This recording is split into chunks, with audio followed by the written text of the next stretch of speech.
Hi, everybody. Thank you for joining us today for the first quarter board meeting for the Society of Creative Anachronism. Before we get started and before we have an official motion to begin the meeting, I'd like to go ahead and ask everybody to introduce themselves. Today we have an ASL interpreter, and in order to have a good interpretation visibility, we've asked that people turn off their cameras when they are not speaking. So the directors may raise their hands and ask, so they're going to stay up and visible, but our officers are going to join us and hop on and hop off. So those of you who've been with us before, there's probably seems to be less faces visible. That's why. So if we could go ahead and start with introductions. Bonnie. Hi, everybody. My name's Bonnie Stringer. I am the Society Exchequer. I am known as Marcel Aurelian, and I do live in Glen Aubin. Glad to see everybody.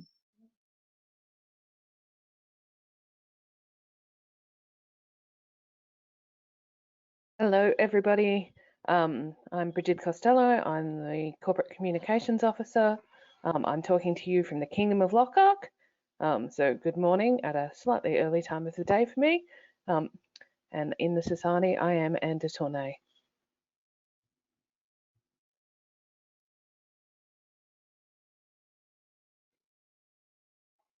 Good morning. I am Carolyn Richardson. I am the Society Treasurer. I go by the name of Techiba of Green Lake, and I currently live in Kaii.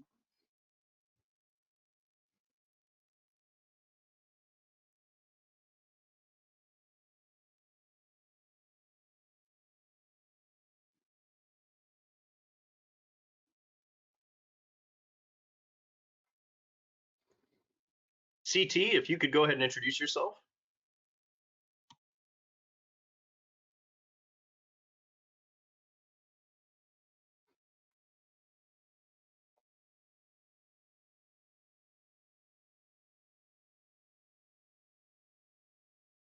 My webcam was closed by the organizer, so I'm not sure what I can do.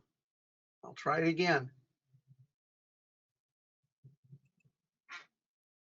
Okay, well, not in the picture, but I'm CT Alderson. I'm the corporate archivist legacy at the moment. I have a designated successor who will be on board hopefully sometime soon. I'm locally in Kaid with the archive at the moment.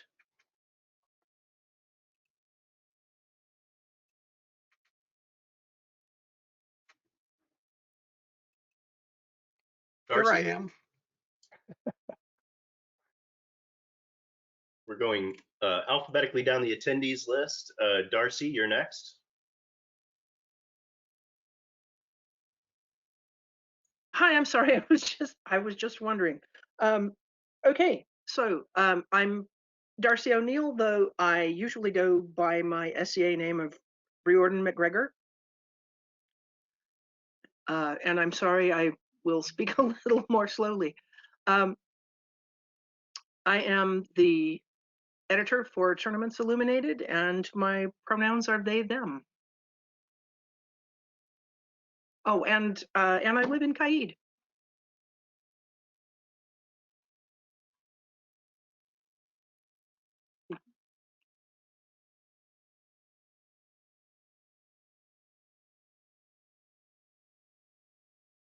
Ellen? Whoops. Hi, I wasn't sure, and I must apologize for my creaky voice. I'm recovering from laryngitis. This is the best my voice has been in about 2 weeks. I'm Ellen Rawson. I'm the editor of Complete Anachronism. I'm known in the Society as Aria of Lindisfarne, and I live in Drachenwald. So good night, good evening to all of you. It's dinner time here.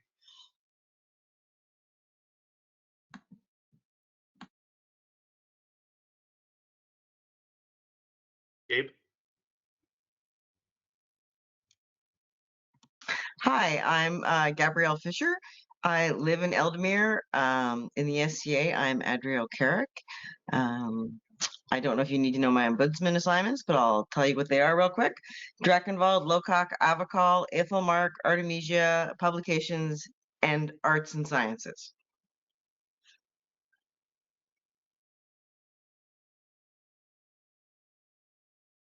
Gregory? Good afternoon from the Kingdom of the East. I am Gregory Renier. I am the Peerage Committee Chairperson. In the Society, I am known as Ryan McWhite.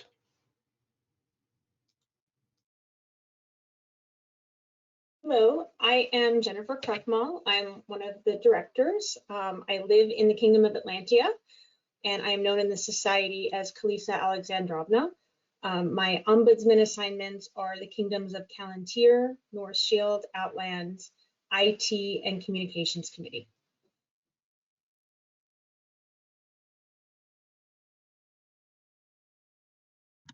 Hi, I am Jennifer Smith.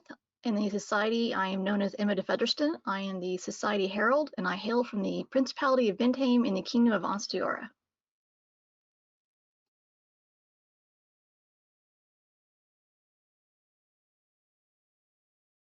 Hello, everyone. I am John Fulton. I am the Society President.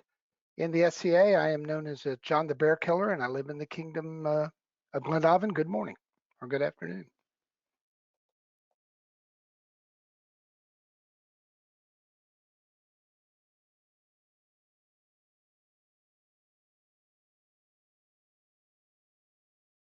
Okay, how about now?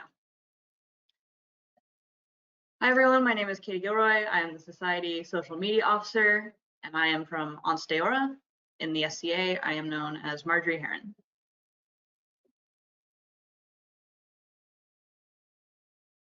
Good morning. My name is Chris Capps. I'm the Director-elect for Seat A. Okay.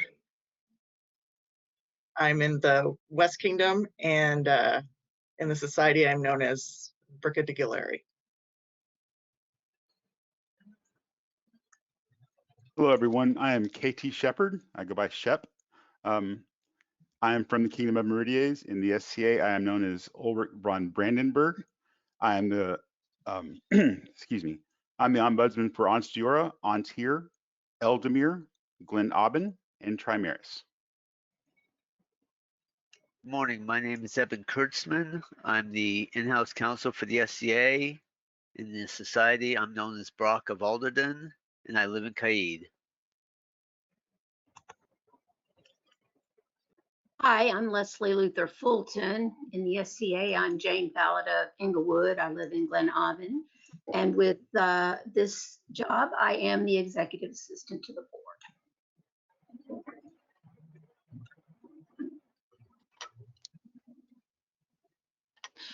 Hello, I'm Liz Schreier. I am the Society Seneschal. I live in the Kingdom of Callantyr, and in the SCA, I'm known as Eliset Inning Dirbada.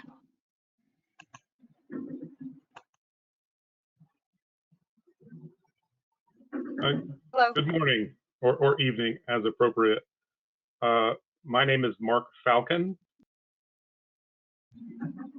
I am the director for Seat G, and I am the ombudsman for Atlantia, Haytenveld, the Midrealm, Meridies, and Marshall activities.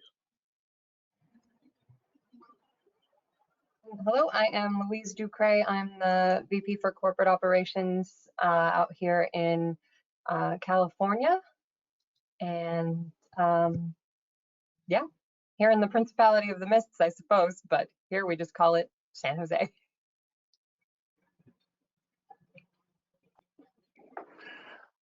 Good morning, everyone. I'm Bud Bainter, Director. I'm Ombudsman for the East, West, Caid, and Heralds and DEI.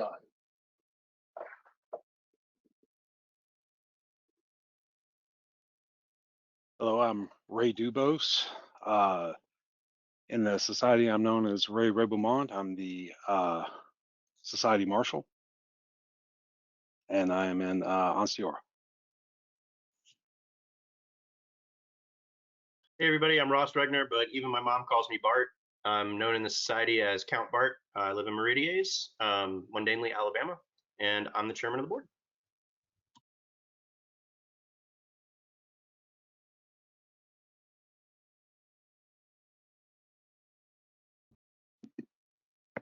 Hello, everyone. I'm Sarah Noble McGee. I'm your Society Minister for Arts and Sciences. In the Society, I'm known as Hildegard Bergeron. I'm more likely to answer to Hildegard than to Sarah, and I currently live in the Kingdom of Atlantia.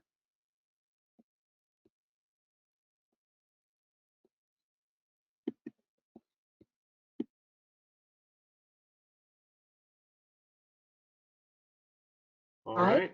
everyone. I'm Stacy Hall. I reside within the Kingdom of Meridies, and I'm known in the society as slowly for Sean Holohan. Very good. And I am the Emergency Replacement Deputy to the Society.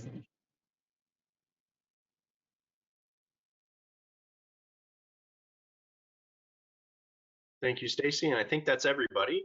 So now I'll look to a director to give us a motion to open the meeting officially. Mr. Chairman, I move we accept the agenda as presented and take items out of order as necessary. Very good. Is there a second? Seconded by Director Crockmall. Then by consensus, we will open the meeting and take agenda items out of order as necessary. First item of business is approval of minutes. Leslie?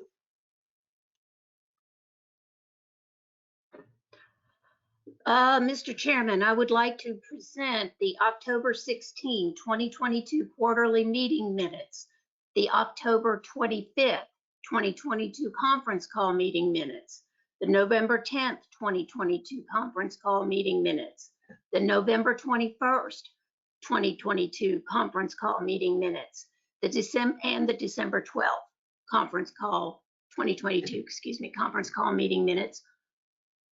Oh, one more, and the December 19th, 2022 conference call meeting minutes for your. Thank you, Leslie. Directors, is there a motion? Director Crockmall? Mr. Chairman, I move that we accept and approve the October 16th, 2022 quarterly meeting minutes, the October 25th, 2022 conference call meeting minutes, the November 10th, 2022 conference call meeting minutes, the November 21st, 22 special board meeting minutes, the December 12th, 2022 conference call meeting minutes, and the December 19th, 2022 conference call meeting minutes as presented by Leslie Luther Fulton. Very good. Is there a second? Seconded by Director Fisher. And is there any discussion on any of those items? All right, then by consensus, we'll move to a vote. All in favor of accepting these meeting minutes? Any opposed? There being no abstentions, the motion carries unanimously. Moving on to the next item of business, but before we do so, I'll rise to a question of personal privilege. Edward, would you like to switch?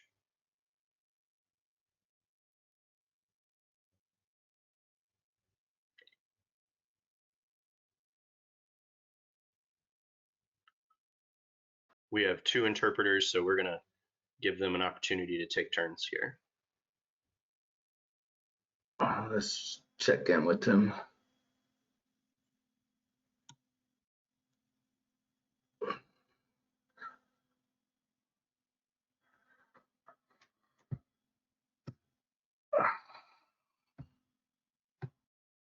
All right, thank you for joining us. The next item is moving on to recurring business. We'll go to status changes. Liz? Thank you, Mr. Chairman. I have one this quarter that requires board action. The Seneschal of the Mid-Realm has requested that the board dissolve the Canton of Altenburg, which is St. Clair and Macomb counties in Michigan. This canton was part of the barony of Northwoods. It's being absorbed back into the barony due to lack of membership and lack of interest in maintaining the officers and the activity level for a subsidiary group within the barony. So it's basically being absorbed back into the barony. I would ask the board to dissolve the group.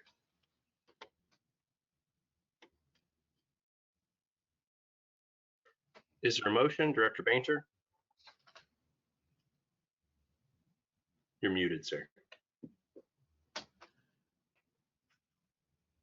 Many apologies.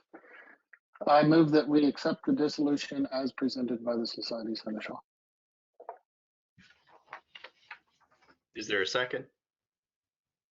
Seconded by Director Krochmal.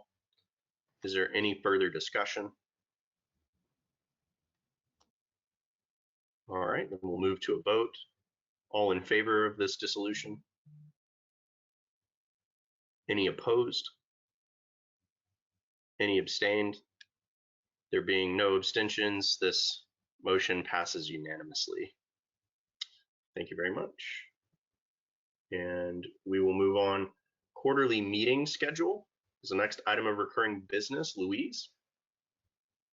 And so we are working on the schedule of that our next 3 meetings for the rest of the year will be April 23rd, July 23rd, and October 22nd. These are tentatively virtual with the hope that we might be moving to in person by the end of the year. I'm not sure if we're going to talk about that now or. Would any directors like the floor to discuss this?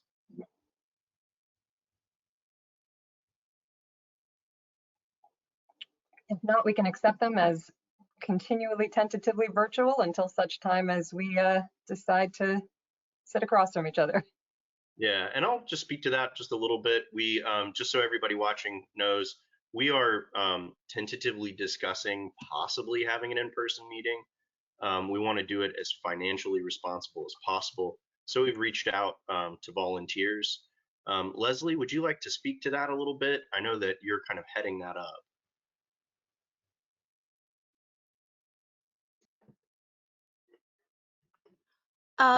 Well, it's just very simple. There are, if anybody would like to host a meeting, we would love to talk to you.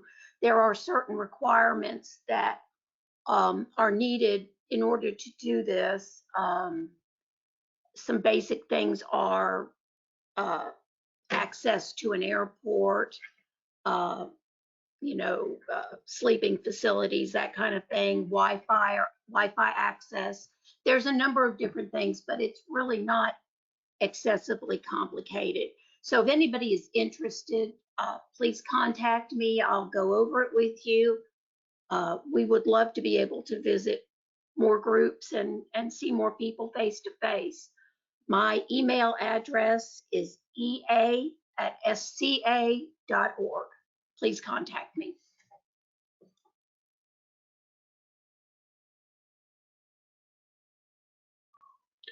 Thank you very much, Leslie. I appreciate that. I want to take a moment before I move on to the next, before we accept that, just wanted to give our interpreter, Sean, a chance to introduce himself. I missed that opportunity earlier. I apologize. Also, we are working on troubleshooting, folks. We see you, that some folks can't see the interpreter, so we're working on how to get that pinned. So sorry about that. Bear with us. So I can speak to that. If you are watching from home, there is an option that you can utilize. You can change it to view everyone. It's at the top end of your screen, and you can change it from view everyone, view who's talking, view presenter, and also hide webcams. If you change it to view everyone, it will show everyone, including our interpreter. Okay, thank you. And then, and Sean, if you could go ahead and introduce yourself. Okay, great. My name is Sean Malden. It's a pleasure to meet everyone interpreting with us today. And I guess we've already had an opportunity to meet the other interpreter, Edward Knight. So you have Edward Knight and myself, Sean Malden, your interpreters for today. Good to be with you.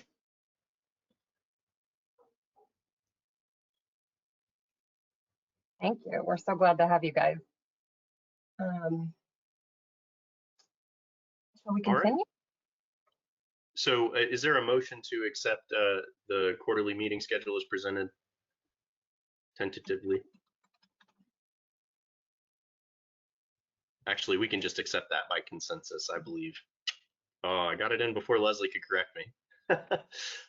So then by consensus, we accept the establishment of those meeting dates and that they are all tentatively virtual. And for all virtual meetings, just a reminder, all corporate officers are invited guests. And then moving on to the establishment of conference call schedule, it's the same as usual. They're virtual. We've got Monday, February 27th and Monday, March 27th. And by consensus, we'll go ahead and accept those unless there's any objection. Great. And now we're moving on to bank account authorizations. Louise, do you have anything to present there? Yes, we have all bank account authorizations are processed up to now. There are 2 or 3 that have come from the Exchequer to my office in this past week that will be processed within the next week. Okay, very good. And warrants, LLF?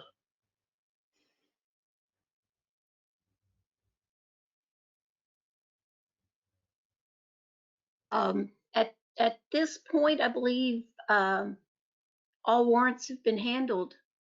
So I don't have any new ones that I know of. All right, very good. Thank you, Leslie. And moving on to ongoing projects, board recruiting, Director Fisher. At this time, we have 41 candidates on the list of board nominees with 14 kingdoms represented.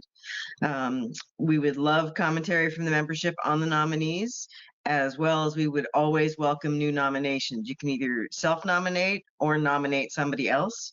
I know our list will be increasing as I have seen some nominations come in the last few days.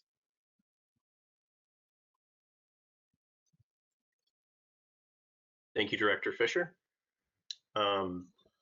Moving on to board representation. Leslie, do you have anything to say or report there? Mr. Chairman, we currently have a board meet and greet scheduled for Candlemas in the middle. I believe that's first weekend of February. Our attendees will be directors Painter and Shepherd, the Society Seneschal, and who am I missing? Director Fisher, I believe. Director Fisher, sorry about that. So that will be taking place, and then we will also be looking at other options for a little later on, maybe in the spring or early fall, depending on what we can do. And just so folks know, these meet and greets at this point are being funded through travel, regular travel that the board would do on their own. These trips at this point are not being taken out of the budget. So basically, these folks are doing this on their own dime, just so you know. And again, just like the meetings, if anybody is interested in having a meet and greet with the board and corporate and/or society officers, if you will contact me, we will see what events might be workable for such a meeting. Thank you. Thanks, Leslie. All right, that's it for ongoing projects. So we'll move on to section 4, old business. Item A, variances granted. This section used to be a lot longer. I'm glad to see that it's starting to become a little skinny again. So Liz, go ahead and take it away. I am glad of that too, Mr. Chairman, although don't get too excited. I have a few that came in right after the deadline that you'll see at the conference call. Excuse me. Okay, I only have one this quarter. It's from Atlantia. In 2020, the barony of Hawkwood delayed its turnover of the baronial seat. Normally that would have occurred in May of that year. It was delayed due to COVID. The current baron and baroness stepped up in a virtual court in September of 2020. And Atlantean law is extremely specific about requiring 3-year terms. If the baronage steps down prior to the end of that first term for any reason at all, their law says that it's not considered a successful term, and they don't get listed as, you know, a successful baron and baroness. The current baronage would like to step down in May of 2023, which is 4 months earlier than the end of their 3 years, so that they can get their turnovers back on the schedule that works best for the barony. And the heirs to the throne, who are going to be the crown by then, and the kingdom seneschal requested a variance to Atlantean law to allow that term to be considered complete and successful. I granted that variance on January 1st. Excuse me. I would ask the board to uphold that variance, please. Okay, thank you very much, Liz. Directors, does anyone have a motion? Director Falcon. Mr. Chairman, I move that we approve and excuse me, wrong one. I move that we accept the variance granted by the Kingdom Seneschal, or excuse me, by the Society Seneschal to the Kingdom of Atlantia as presented. Very good. Is there a second? Seconded by Director Crockmall. Is there any discussion? Well, I think this is a very reasonable variance, Liz. Thank you for granting it. I also extend my thanks and appreciation to all officers, Baron and Baronesses, crowns that served during COVID. It was very difficult, and we appreciate it. There being no further discussion, all in favor of this variance? That's 5 in favor. Any opposed? Any abstained? Motion carries unanimously. Thank you. All right, and that is it for old business. That brings us to section 5, new business. This will be a sizable discussion. Carolyn, section or item A, proposed 2023 budget. Before we do that, though, I want to rise to a question of personal privilege. We're having a little bit of technical difficulty, it looks like, according to my chat screen here. So in order to make it such that everybody can see the interpreter, I'd like to ask everybody to try this. If everybody but the interpreter will temporarily turn off their camera, and then those that are supposed to have their camera on, turn it back on after everybody has turned their camera off.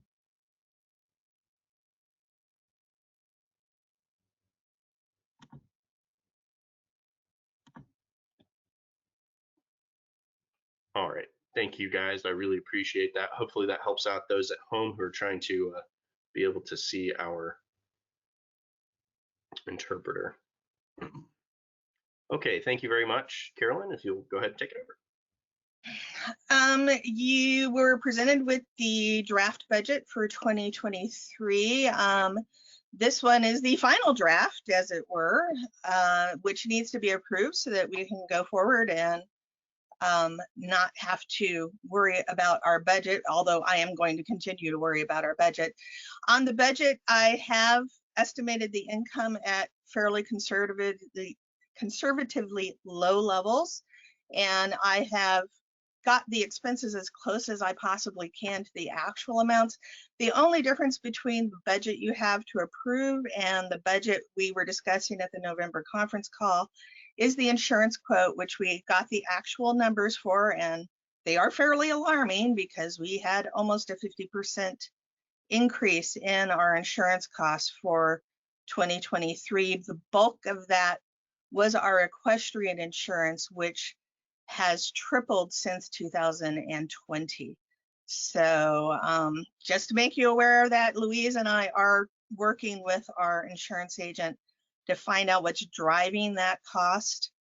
I did see an email from Louise this morning from our insurance agent, and he explained it, but I still am not happy with the answer that he gave us. So I will keep you posted on that. Okay, Carolyn, thank you. Just so everybody knows, we've had quite some time to review all the items that are being presented today, and because of that, you know, the directors are very familiar with what is being presented. We've had quite some time to review it. Those of you who are joining us for the first time ever, I just want you to know that so that you can understand, where we're coming from, that we've already seen all these things for quite some time. So are there any directors that have questions about the budget? I expect we're probably going to get into some items here.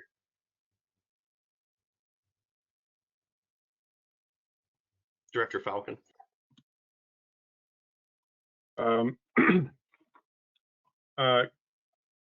Louise or Carolyn, I'm not sure which of you would know this off the top of your head, but what is the time frame on which we expect to renew our premiums, our insurance premium? That I believe we just did renew. We get it annually in December, and this is the cost for 2023's insurance. Gotcha. Okay, so any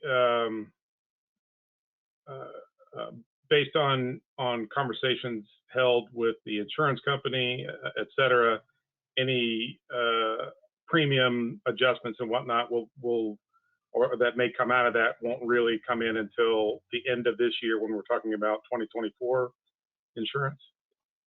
I'm not entirely certain about that. If we can find out if we were eligible for a reduction in that cost, if they would apply it to 2023, or if we would have to wait until 2024.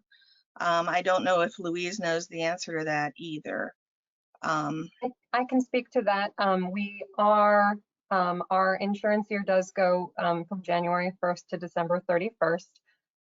So the premiums that we're working on negotiating right now are the ones for this calendar year. We already are insured for this year because we work with the same broker year after year. So we are currently working on the 2023 premiums. These should be resolved within the next week, I think, just once we're done with the equestrian conversation. But it affects this year's budget. And I don't have the breakdown in front of me, but my recollection is that somewhere in the neighborhood of 10% of our insurance premium is specifically the equestrian portion of that. Is that correct, or am I misremembering?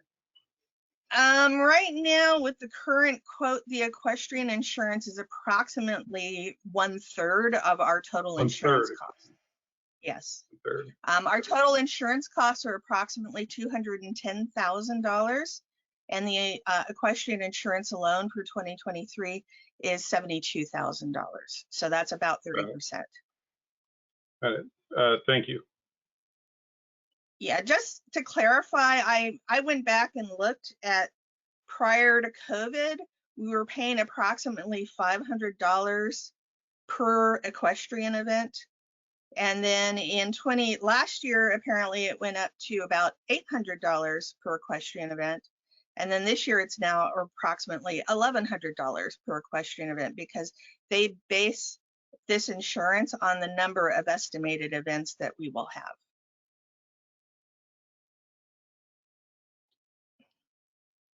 Director Falcon, do you yield the floor? I do. Thank you, Mr. Chair.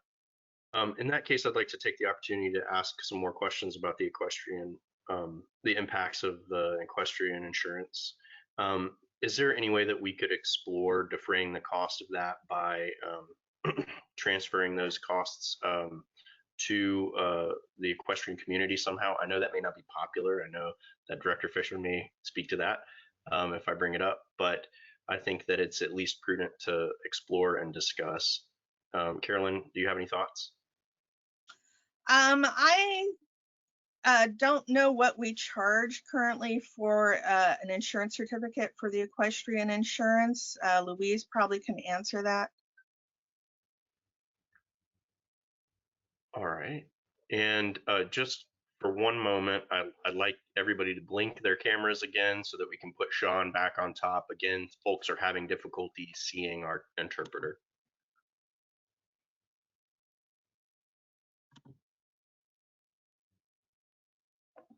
Thank you very much, everyone.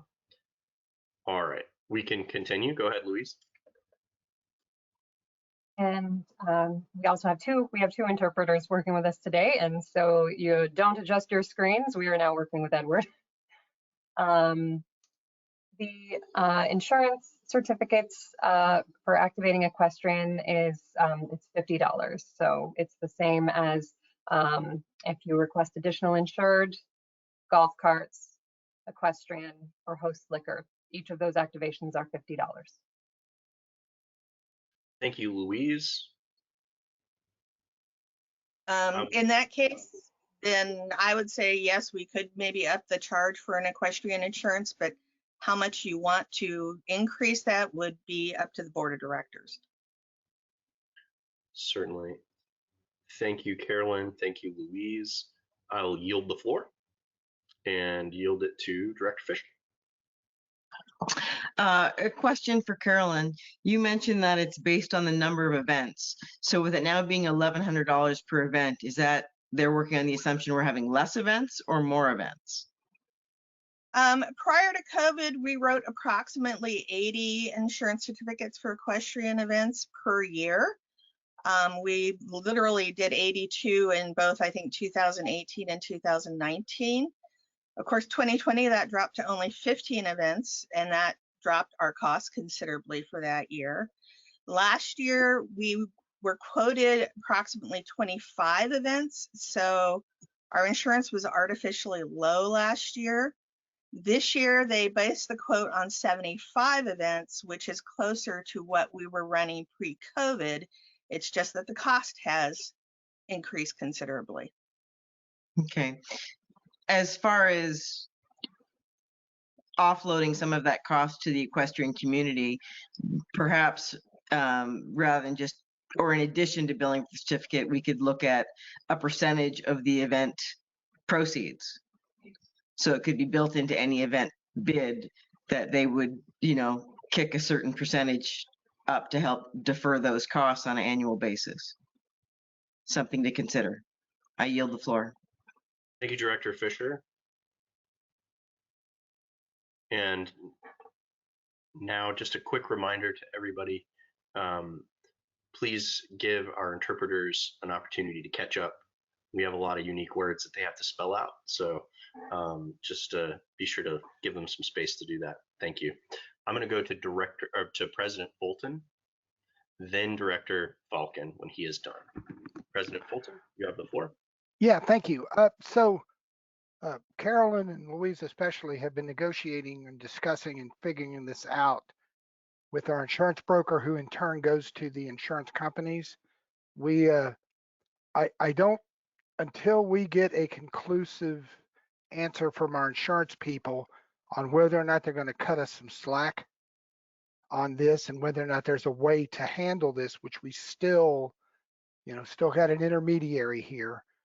We will pursue other options, but I think it is a little premature at this point until we know exactly what we're getting stuck with, or any way we can appeal this, which has happened before. We have appealed costs for a year before, and we have been given relief. This was especially important during, you know, the first year or two of COVID. They did cut us a lot. So, but the answer on that, and even the possibility of going to another insurance carrier for just this part, will probably be answered within a reasonable, Carolyn, Louise, you know, a couple, 2-3 weeks. But at that point, if it does stay the same, then the discussion will be, how do we make this up? Because as Carolyn has said, our budget is down noticeably and very responsibly to where it was 2-3 years ago. And if we do have to have this addressed, it will be addressed. And at that point, the actual discussion, I think, should be made, but we might want to wait a little bit to speculate until actually we know that we're not going to get relief this year. Thank you very much. Thank you, President Fulton. And now Director Falcon has the floor. Thank you, Mr. Chair. Carolyn, just for clarity, I understand that our quote for equestrian insurance in 2023 has risen significantly, but that's in part driven by the significant increase in the expected number of events. Yes. To put that in context with pre-COVID circumstances, if I remember correctly, you said that we wrote 80 equestrian event certificates pre-COVID per year. Yeah, I'm looking at the report that Louise and Michael shared with us, and 2019, which of course was our most recent pre-COVID year, we wrote 82 equestrian certificates. At that time, our liability premium was $41,000. Our equestrian liability or general liability? Our equestrian liability. Okay.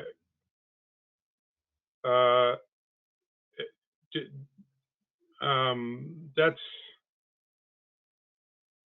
roughly a 75% increase from 2019. What was the ballpark? What was the increase in the general liability coverage? The general liability, our general liability policies have increased a little bit, roughly, because it's comprised of several different liability policies. We have a general liability policy, an excess liability policy, the director's liability. Several of those policies haven't changed at all since last year. Overall, our total liability, other than equestrian, increased approximately 9% for this year, I think. I'd have to go do the math, but 9% year over year, or 9% relative to 2019? 9% relative to 2019. Thank you. Okay. That was it for my questions, Mr. Chair. I yield my time. Thank you, Director Falcon. Would anybody else like the floor to ask questions to Carolyn? All right. Director Bainter.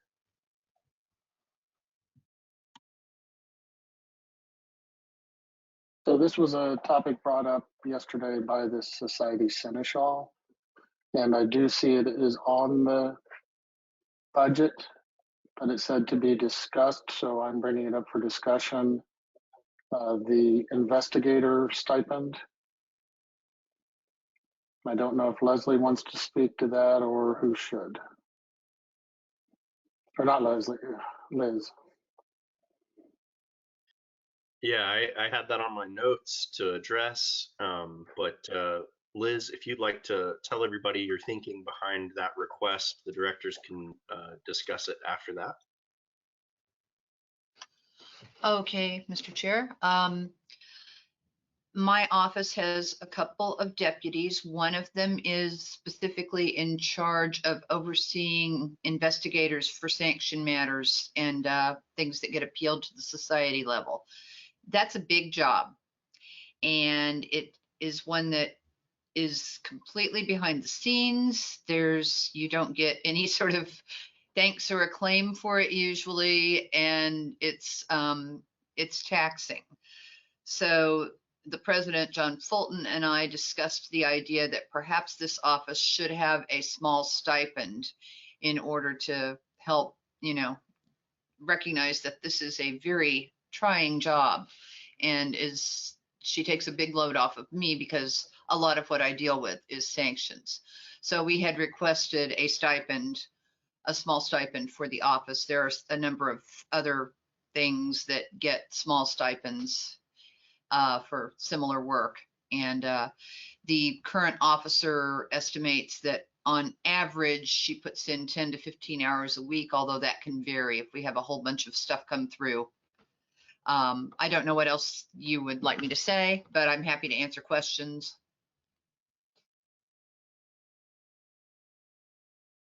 Would any directors like the floor to ask questions or comment on this? Director Falcon. Liz, would it be fair to say that the workload for the investigations deputy is commensurate with or even exceeds that of your other deputies?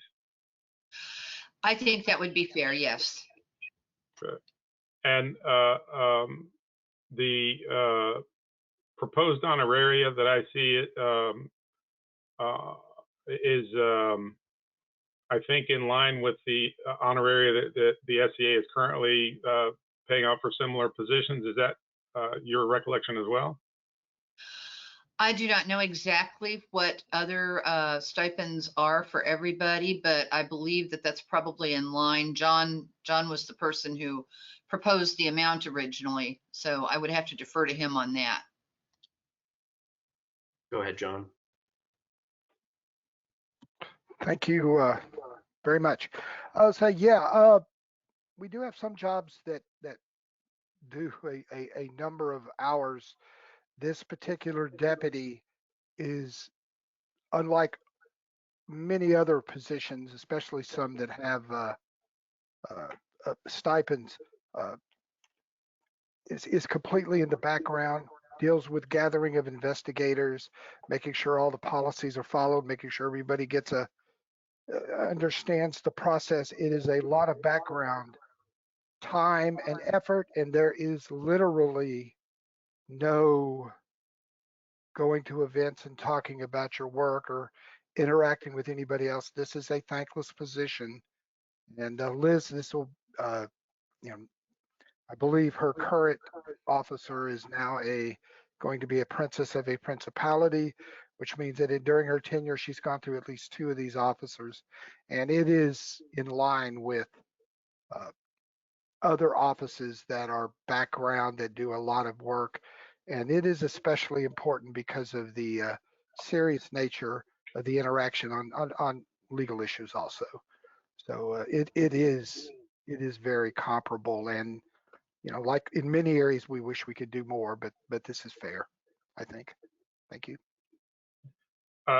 Last question, Liz.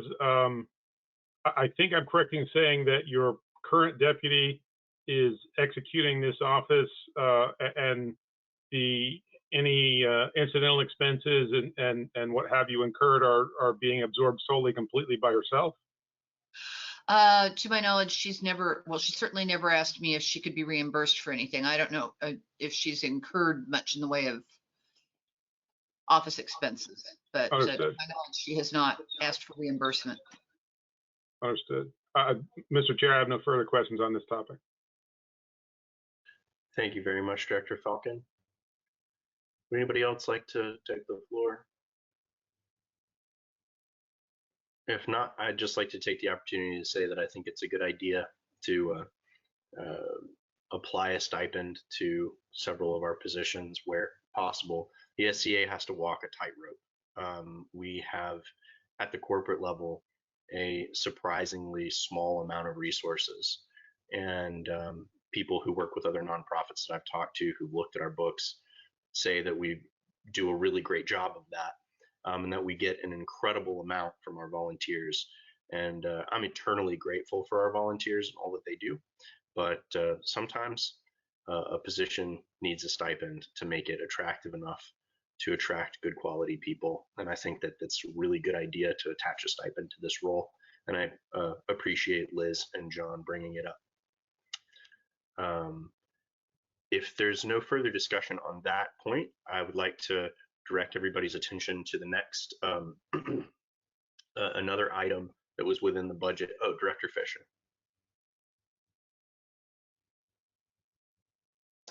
Sorry, it's not on that item. I have a question about a different line item on the budget. So whenever you want to come back to that. Okay, very good. I was going to direct everybody's attention to the next line item, which was John had recommended that we expand the budget to include money for a storage unit. And I wanted to give John the opportunity to talk about that if he wanted, and other directors to ask questions about it if they wanted. But if not, we can move on. John? Sure, I'll just make this for me quick. As everyone knows or may not know, we put this out a couple times in the last 6 to 8 months. The archives, which is approximately 140 or so business boxes that have been culled once late last year, reside in California with C.T. Alderson, who is a most magnificent individual. He has done this at his own cost since I think 2002 or 3, but he is ready to move on with his life, and we have to move this material. So we have to have a storage unit that we have to pay for. We have to move this material to Iowa where the new archivist is. At that point, of course, we will, looking at digitization, a lot of things that got put off since COVID started. And we hope to get this better under control, get a list, get everything about it. But this is a cost that we have not had, thanks to CT and his family. But yeah, we do need to add the storage unit for a year to keep it where it's going. And we do have to pay the one-time, hopefully, cost pre-full digitization this year for that move. And it is what I would consider a significant cost, but it needs to be done, and we have to do it. Thank you.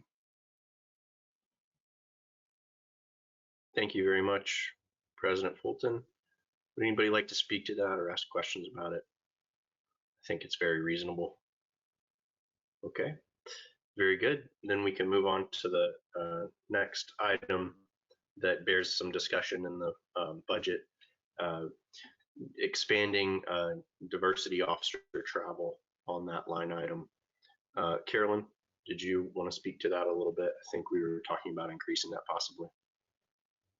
Yeah, I believe at the November conference call, or the November board meeting rather, or October board meeting, it was brought up that it would be a good idea for the DEI officer to be able to travel to some of the kingdoms to discuss the DEI officer position and, creating more diversity and inclusiveness in the kingdoms and how to do that. She felt that that was something that needed to be done in person. I have included travel budgets for most of the officers, but most of those are fairly small. This one, based on the conversation I was hearing at the October meeting, I increased the budget for this particular office to a lot more just because of that conversation, and it seemed like you guys were leaning that way. So that's why that budget item has increased. Very good. I appreciate you doing that. I think does anybody want to speak to that? No, I think we're accepting that. Director Fisher, have I managed to hit on your item yet, or would you like to go ahead and bring it? All right, then I use the floor. Thank you. I have a question for John regarding our affiliate fees that we receive.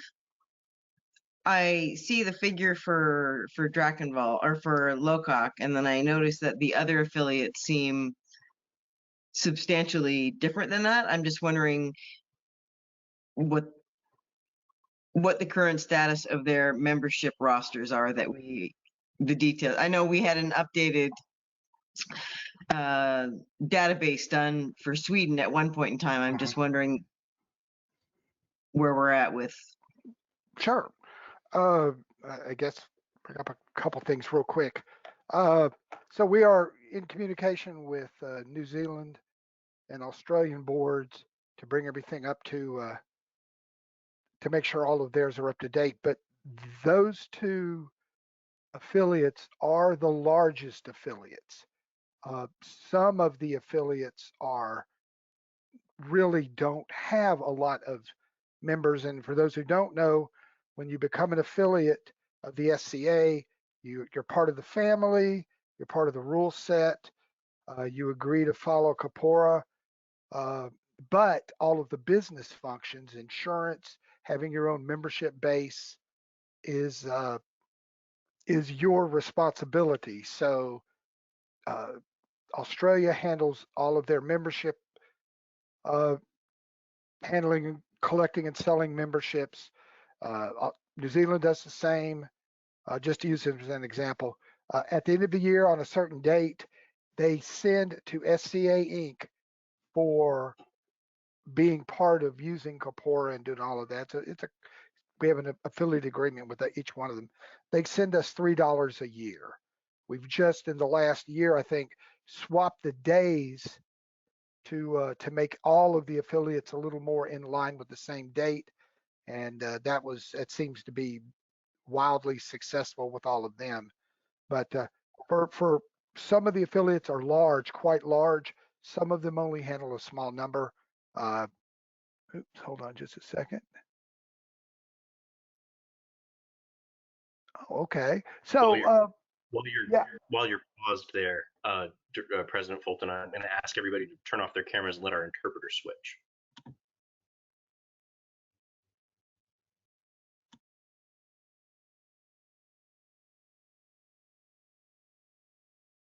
yeah, I'm getting a message from Ellen, who is of course in England. Drachenwald works with all of their affiliate organizations, but some of these organizations have a very small number. So, and we're usually caught up. But the amount of money that is paid to us compared to our budget seems to work very well with all affiliates. Though we are discussing, I think, with one or two affiliates, maybe a slight increase from the $3 to possibly more. But anytime that happens, we have to negotiate that with each of the affiliates because we have an agreement. It's been that figure for a very long time, if I recall. Yeah. My office usually handles that type of interaction. The last 3-4 years, we've had one or two redone. It's very easy. Both boards just have to agree. Some negotiation sometime. We had a recent request by the Australia and New Zealand boards, to alter the agreement, which is still an ongoing discussion. But I'm sorry, Gabe, did I answer your question? Yeah, for the most part. Oh, okay. But the amount of money we receive from the affiliates is not that much because the bulk of what, the insurance and handling membership is a large expense that they take on, and that's kind of wonderful in some ways, and it helps them over legal issues like banking and finances because we do not address that in any way. That's all their business. Thank you.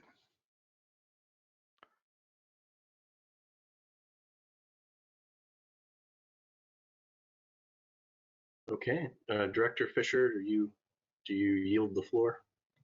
You feel like you're answering? I yield. Great. All right. In that case, we've hit all the items. I had a little note to discuss. Are there any other directors that would like to ask any questions of Carolyn before we move on to potentially vote on and accept this budget as presented? All right. Very good. In that case, is there a motion?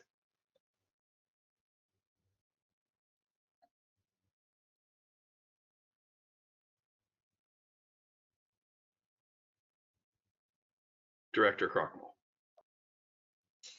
Mr. Chairman, I move that we accept the budget as presented. The budget for the proposed 2023 budget as presented. Very good. Is there a second? Seconded by Director Shepherd. Any further discussion? All right. Carolyn, thank you for working so hard on this. I just want to say that over the past several years, with COVID shutting down the SCA, our finances have been very touch and go. And I think you've done a really great job being a good steward of our resources. And I really appreciate the attention to detail that you've provided. Anybody else? Well, all right. In that case, we'll move on to voting on this motion. All in favor? That's 5 in favor. Any opposed? Any abstentions? And the motion carries unanimously. Thank you, Ross. I will post a summary of the budget onto the treasurer's pages on our website once I can consolidate that information. And I'm also still waiting, just so you know, for the final monthly accounting for 2022. And once I have that, I'll post that as well. Very good. Thank you. The next item under section 5, new business B, marketing action plan for January through June 2023. Bridget?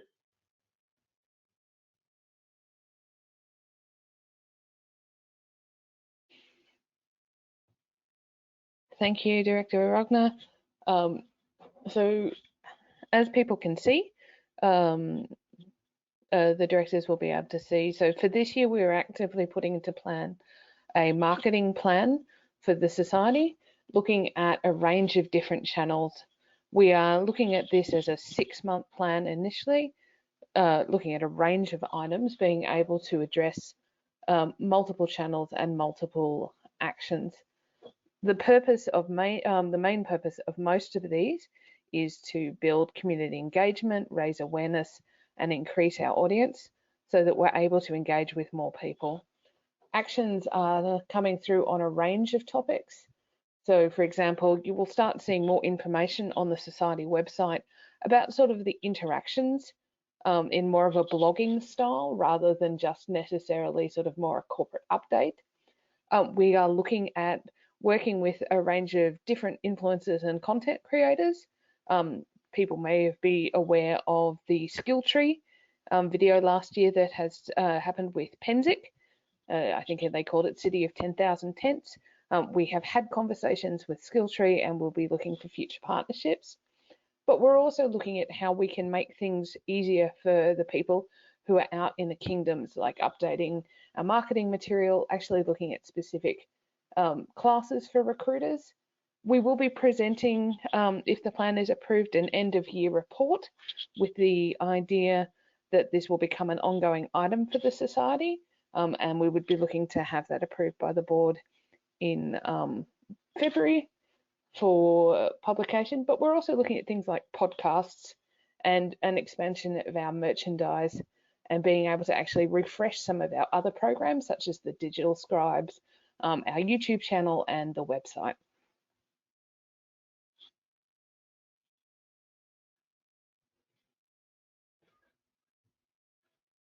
Thank you, Bridget. I think it's an excellent plan. I like it very much. Would any other directors like to comment or ask questions?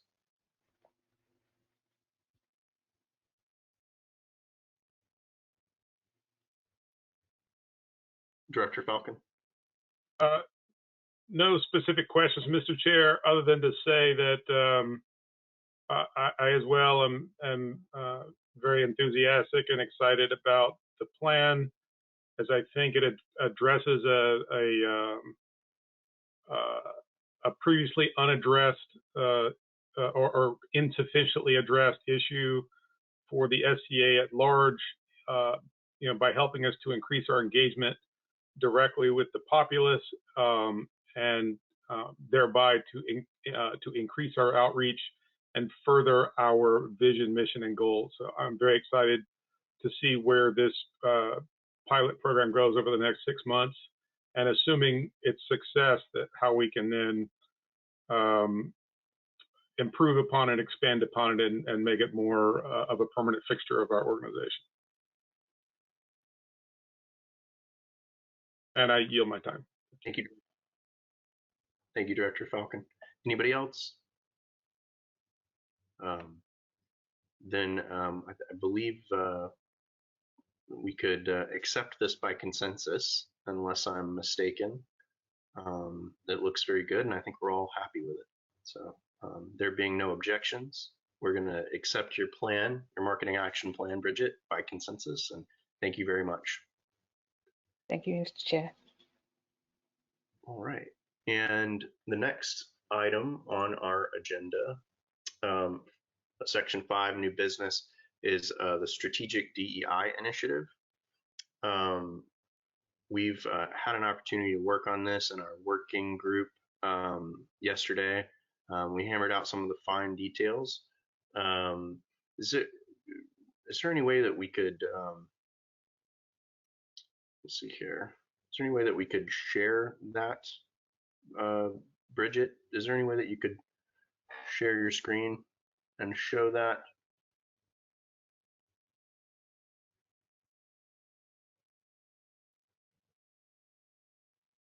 I think it may not be possible. Apologies, Mr. Chair. I'm just having some technical difficulties at this point, but we can publish it later today. Sure. Okay. Well, we had an opportunity to talk about it and hammer out a new strategic initiative. I think that it represents a healthy direction for DEI in our society. Is there anybody that would like to speak to that a little bit or talk about it, particularly the directors or officers that worked hard on it?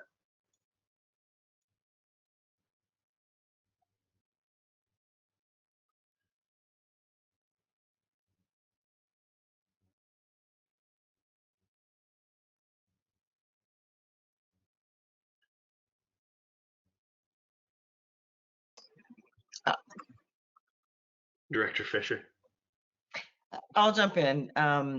We spent quite a bit of time on this, not only yesterday, but in the past few weeks, and lengthy and very frank and sometimes enthusiastic dialogues about it.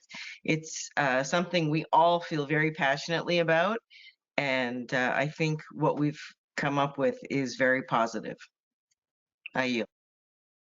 Thank you, Director Fisher. Some of the strategic objectives or that we decided to, the strategic objectives would be to promote the value that inclusion brings to the society and its communities, to attract and support a diverse membership that lives our values, to value, engage, and include the rich diversity of our membership and our systems and practices. And you guys will see the strategic initiative released later, I believe. It includes not just what our objectives are, but also key principles that we want to uphold. And in addition to that, there are a series of immediate actions that we talk about and goals. But the primary thrust of it, and directors chime in if I've got this wrong, but the primary thrust of it is that we acknowledge that we've got some work to do. And we're going to be asking for some outside help. We're going to be looking for some DEI-B experts from outside of our community to bring in a consultant and help us actualize the objectives and mission of DEI in the society, and work hand in hand with us and hopefully our new officer to realign our strategic initiative and go forward from there. Does anybody else want to speak to that at all? All right. Well, I think by consensus, then we can accept the strategic initiative that we've worked on and ratify it, unless anybody has any objections. All right. So then let the minutes show that we have, that the directors have by consensus. Yes, Director Painter. I'm curious if we could either get this up on the website quickly, or if we can figure out how to present so that during the question and answer session, we could try to address any questions by the audience. Yeah, I think that would be really great. Bridget, is that something that we could orchestrate? They just put in the chat that they will publish it now. Yes, Mr. Chair, I'm working on that immediately. Thank you so much. You rock.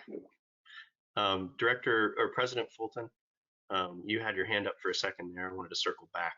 Oh, I did. I just had my pug handle everything, like, how soon can we get this out in a reasonable time, since, and I will also add that that it was anticipated that we would be able to possibly show this, but the challenges that have arisen from having the interpreter and moving stuff around kind of made that tough. So it was not intentional, but you're going to get that out, and I think that's great. Thank you. Excellent. Then the board, by consensus, unanimously accepts this, the Diversity, Equity, and Inclusion 2023 Strategic Initiative. And I appreciate everybody's hard work on that. And I believe now we've been going for about an hour and 15 minutes. I think it'd probably be good to do a small recess for 15 minutes to give everybody a chance to take a breather and do whatever necessities they need to do. Can I get a motion for a temporary recess for 15 minutes? Director Falcon? Mr. Chair, so moved.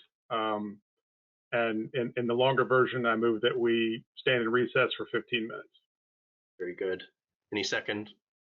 Seconded by Director Shepherd. All in favor? All right, unanimously accepted. Thank you. We'll be back at 1:30 Central Time.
Okay, welcome back, everybody. Hope everybody had a great recess. And we'll go ahead and get started. Our next item of the agenda is the longest item. It is section 6, reports, where our officers join us and tell us all about the wonderful things that they've been dealing with. So John, you're first, President's report. Thank you, Mr. Chairman. Let me, hopefully I'll tab to the right area. This is the President's report submitted on January 1st, 2023. This is technically the report for the last quarter. I have a requested board action, and it's more of a technical question than anything else. I'm asking the board to please lift the travel budget restrictions and allow some of the society officers access to budgeted funds for travel. This is not just the DEI. We have a number of offices that have had budgeted funds, but those have been put on hold. I believe, Carolyn, that they are part of the budget, and I would just like, I think the board should make it clear that if you have a budget, you may now access it for 2023. Thank you, Mr. President. Are there any directors that would like to make a motion to solidify that request? Director Shepard. Sorry, Mr. Chairman. Mr. Chairman, I move that we approve the lifting of the travel budget restrictions as requested by Society President John Fulton to allow for some of the society officers to access budgeted funds for travel. Very good. The request is seconded by Director Fisher. Or the motion is seconded by Director Fisher. Is there any further discussion? There being no discussion, we'll move straight to the vote. All in favor? Any opposed? Any abstained? Motion passes unanimously. All officers should consider their travel budgets unfrozen. Thank you very much, everybody. Thank you. President? Yes. I have no policy interpretations, new policy none. My commendations, a big thank you to Jessica Manhattan. Sorry to interrupt. I believe our executive assistant is rising to a point of clarification. I apologize. My audio clicked out for a moment. I caught the tail end of the vote. I did not catch who made your motion or who seconded. Motion was made by Director Shepard and seconded by Director Fisher. It was ratified by all present, passed unanimously. So 5 votes in favor, 0 against, none abstained. Thanks. Thank you. And to answer a real quick question before I move on, I said some, but it, as the chairman just said with the motion, it's all officers. If you have a budget, you may access those. That was for the Society Marshal, who I'm sure is very interested in this. My commendations, a big thank you to Jessica Manhattan, Astari Zara, for her good work as a corporate DEI officer of the Society. Jessica's completed her 3-year term, and I had the honor and pleasure to work with her on several projects over the last 3 years in so many ways. Jessica was my patient teacher, the SCA Code of Conduct, the updated mission statement in Corpora, the SCA Service Animal Policy, and an impressive body of instructional videos and classes are the many facets and challenges of implementing diversity, equity, inclusion in the society. And these are just a small sample of what Jessica accomplished in the DEI position. I had the opportunity to speak during Zara's elevation to the Pelican, and that is a memory I will hold in my heart forever. Thank you, Jessica, for what you've done and what you will do in the future. I have additional commendations and thanks to Katie Gilroy, the Society Social Media Officer, and Bridget Costello, SCA Communications Officer, for their planning and work on upcoming 2023 projects. Much luck. My publishable summary: Travis Schneck, Lord Damon de Javier, is the upcoming SCA archivist and will be receiving the 100+ boxes of the archive material in the first quarter of 2023. Budgetary requirements prevented the move in late 2022, but soon Travis will have the opportunity to delve into the vast treasure that C.T. Alderson, the outgoing archivist, has held safe for the last 20 years or so. The move itself takes the accumulated treasure from California to Utah. At that point, it is planned, as I said previously, that the digitization of the material will begin. We are working with a law firm in Canada to handle a few questions from the Canada Revenue Agency, CRA, and the operation in Canada. My wife just told me to slow down. I apologize. I'm used to running through this. We are working with a law firm in Canada to handle a few questions from the Canada Revenue Agency, the CRA, and the operations in Canada of all SCA groups. Complete registration with the CRA is continuing. There doesn't appear to be any snags in the process, though it may take some time.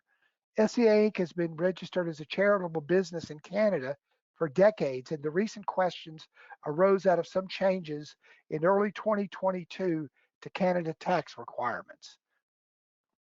The conversion for members-only software is imminent. I'm going to skip this part. Louise will go through it. SCA corporate DEI officer applications are still being accepted until January 25th of this year. Those who are interested in applying can go to the SCA website and type in DEI position in the upper right section search area at the top of the page. That will take you to the link with application information. My office will continue to work with Liz Schreier in the Society Seneschal's office on variances for a small number of kingdoms with COVID restrictions. As 2023 begins, I say this with fingers crossed. It looks like most of the SCA events can operate normally. There is still concern with COVID, of course, as it looks like it will be something we will have to live with. But fourth quarter 2022 was highlighted by many events and functions that demonstrated that the SCA is very much active and moving forward from the last 2+ years of epidemic. The board meeting for this board meeting will, as well as April 2023, will continue to occur on GoToWebinar, probably. Meeting formats past April 2023 are still being discussed. If your kingdom or group is interested in hosting an SCA board meeting, and that was said by the EA, please contact that office for information. I urge SCA offices, including all royalty, to pay attention to what corpora says about your job or position. A few issues have arisen lately where knowledge, including kingdom law, the operating documents, and the responsibilities therein could have prevented misunderstandings and confusion. Travel, I have plans to go to some SCA events in the future. And that is my report. Mr. Chairman, thank you very much. Thank you, Mr. President. Your report is well taken. Next up, we have our Information Technology Manager, Sam. I don't know if he's with us or not. In that case, would the Ombudsman for IT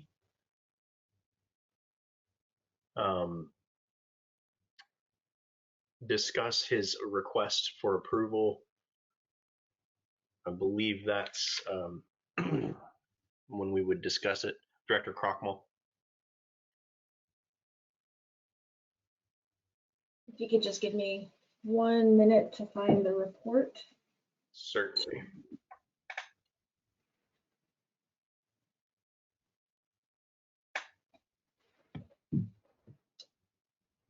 And just a reminder to everyone, especially our officers, we have an interpreter with us today, so please try to be reasonable in your cadence and speed so that they can keep up.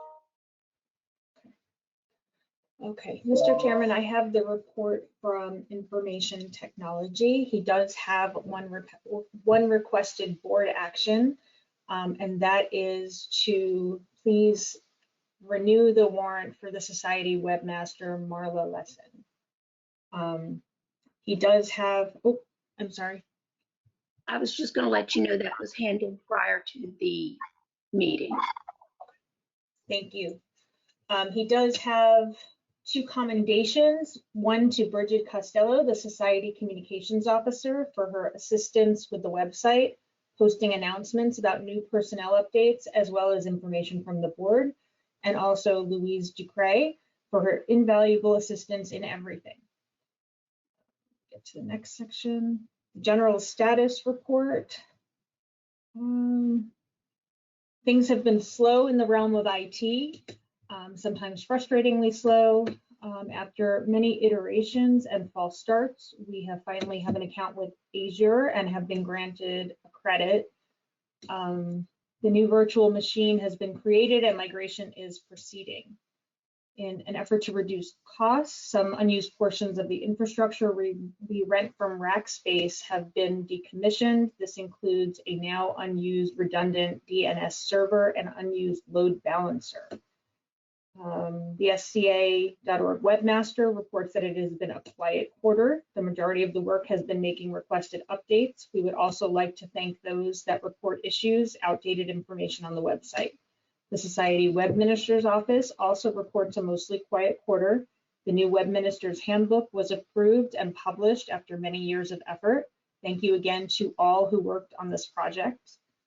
We would also report a change to the Ethelmark Web Minister's Office, where Perry Nelson Sukert Meister and Emily Reinhardt has stepped into that position. Work proceeds in updating the IT infrastructure for the SCA's website. We continue to look for ways to streamline expenses and improve offerings. We have received a generous grant from Microsoft to reduce our Azure costs and have decommissioned older underused infrastructure with Rackspace. Marla, the SCA.org webmaster, updates the website as needed and corrects errors as they are reported. And we would again like to welcome Perry Nelson Sukert as the new Ethelmark Web Minister. And that is IT's report. Thank you, Sam, and thank you, Director Crockmall, for jumping in there and filling that in on short notice. Appreciate it. That brings us next to the Society Communications Officer, Bridget. Thank you, Mr. Chair. I have one section for requested board actions, in addition to the approval of the marketing plan. So in 2023, the Communications Office for the Society will be undergoing a review to ensure that we continue to meet the needs of our organisation. During this time, it is proposed that some roles may not be immediately filled and other roles established. It is requested that the board approves the Communication Officer to undertake the additional duties of the Social Media Office for a 6-month period while the review is undertaken. The review report is anticipated to be delivered for the July 2023 quarterly meeting. As part of this, we would also like to note the establishment of a Marketing and Content Deputy for the Communication Officer, and also note that Katie Gilroy will be moving to this role at the end of her current warrant as Social Media Officer. The additional decision is we would like to confirm the SCA President to approve merchandise and marketing designs and other products under his current authority for trademark approvals.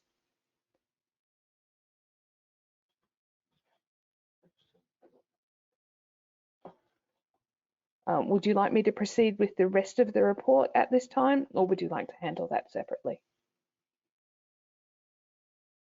You can proceed. Thank you, Mr. Chair. Commendations. My thanks as always to Katie, John, Louise, Marla, Leslie, Jessica, Maya and Sam for all their hard work that has just been an amazing assistance to this office, and to all the amazing content creators across the known world who continue to communicate the opportunities and benefits inherent in our community. In our general status report in December 2022, Communications met with the creators of the Skilltree YouTube channels, and a range of collaborations are being planned for 2023. This is an initial step as we look to build partnerships with other content creators in multiple mediums. Initial designs for a merchandise trial were developed with the Social Media Officer, and the trial launched on 1 January 2023. Bit of a plug, that trial is still going. Get your first edition t-shirt now. Investigations for integrating print-on-demand merchandise to the SCA marketplace are currently underway. It is anticipated that planned concepts for ongoing SCA YouTube content will be progressed in Q2 under the 2023 marketing plan. In 2023, we'll be focusing our communications both inward to our community and outward to those who might wish to be part of our community. We will be focusing on celebrating the different aspects of our club, the amazing work done by our community to give back to others, and the continuing way the society continues to learn, grow, evolve, and devolve to meet the needs of our community. At this present point, I have no planned travel. I am investigating potential travel to North America mid to late 2023, and we will be looking at travel costs for the content deputy role in discussions with the president and treasurer. And that concludes my report, Mr. Chair. Director Bainter. Thank you, Bridget. I think Bridget stopped because there were a couple items that they were asking approval from the board. I saw those as items that are within the purview of their office and not required board action. Is there any disagreement to that for the deputy and the marketing plan? That was my question as well, Pug. I had intended to ask the same. I'm figuring LLF is probably the definitive source of an answer for that. But that is my understanding as well. It will be within her purview. I'm sorry, could you repeat that question? Within the communications officer report, there were two requests for approval from the board. I read these as within the purview of the communication officer's daily operations and do not require board approval. I would believe that to be correct. Okay, thank you. Very good, Bridget. I think you are invited to proceed with your plans to move forward. And thank you as always for your hard work on behalf of the society. You've been amazing. Thank you, Mr. Chair. Just a quick note with regard to print on demand, we are looking at suppliers that will be producing in multiple countries to reduce the costs for our global members. Thank you, Mr. Chair. Very good. Thank you, Bridget. Moving on to the next officer, we have social media officer, Katie. Hi, everybody. My report will be pretty sparse because I've been working with Bridget a lot, so you heard a lot of what I'm working on already. As far as requested board actions, see communications report, so you guys already did that. Really no new policies or interpretations, commendations. I apologize for these names and how I'm about to mispronounce them. Belladonna de Sorchi and the Kingdom of the West for their continuing work on TikTok and trailblazing that. Marguerite de Vienne for her diligence and expedience in handling tough situations that arise in her barony. The Palantir social media team for a quick and seamless transition of their roles. Lady Karivi from Kaid for her incredible work with Great Western Wars. Oh boy. Ragnall Ingen Mal Shewan for completing a wonderful term as Kaid's KSMO. Thank you for your hard work. Nathan Blacktower, Adrian Furet, Constanzia Morales y de Zamora, and Miriam Batchimian on their work for creating a photo database so that sharing photos can be easier across groups. Thea Pestovia for her work on TikTok and support of the KSMO office in Artemisia. Of course, all of the content creators and social media officers who are putting the creative in Society for Creative Anachronism. Of course, John, Liz, Sam, and especially Bridget this quarter for their continuing support of this office.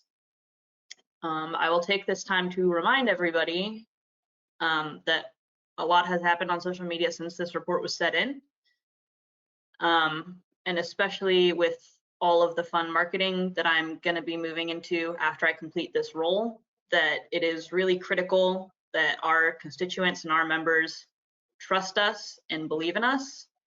And so I would hope to see full support and participation in whatever the DEI office has coming. I think if we can't embrace this, then there is no point in doing any marketing. So thank you to everyone who has been growing their social media. It's been going really well. And I thank everybody who shared their passion and their love for the SCA and their love for their friends this month on social media. And that is all that I have for my report. Thank you, Kate. Moving on to the next officer's report, we have the Vice President of Operations, Society Seneschal. Liz, take it away. Thank you, Mr. Chairman. In my report, I had a couple of requested board actions, one of which the variance was already dealt with. I also have 3 policy interpretations, and my second action, requested board action, is to put an addition to corpora out for comment. That will make more sense if I do it after the first corpora interpretation. So with the permission of the board, I would like to change that order slightly. Is that all right? Okay. So recently there have been, this is a corpora interpretation. Recently there have been some questions regarding the ability of crowns to bar people from their crown lists. Over the years, that's been pretty much interpreted as a near absolute royal right, and a number of kingdoms address it in their laws by saying something to the effect that the crown can bar anyone that they want to. The corpora basis for that interpretation is a single item in the rules of the list. Section 9B3 says all combatants must be presented to and be acceptable to the sovereign or their representative. It doesn't specify crown tournaments in that. That's in the rules of the lists, which apply to all lists. Currently, corpora doesn't specifically address the right of the crown to control entrance into their lists, but it's clearly not in the interest of the SCA or of any kingdom for the crown to manipulate or appear to manipulate the outcome of those royal lists. Therefore, my interpretation is that while the crown may bar an individual from competing for the crown, they may not bar entire groups or classes of people. We've had instances in the past where somebody has attempted to ban a particular household or a particular geographical area or a particular holders of a particular rank from crown list, just blanket. And that has not been permitted. The board has intervened a couple of times. I want to make that one clear by a corpora interpretation. That power to deny entry into your royal list has to be used judiciously. It can't just be thrown out there. So I would ask the board to uphold that corpora interpretation. Thank you, Liz. Would any directors like to put forward a motion to uphold that corpora interpretation? Director Painter. I move that we uphold the policy interpretation as presented by the Society Seneschal regarding the rules of the list. That would be motion by Director Painter, seconded by Director Shepard. Is there any discussion? Director Falcon. Mr. Chair, I agree with the sentiment with which or rather the rationale, let me say that, with which the policy interpretation was presented. However, I find myself uncomfortable with certain edge cases that may arise.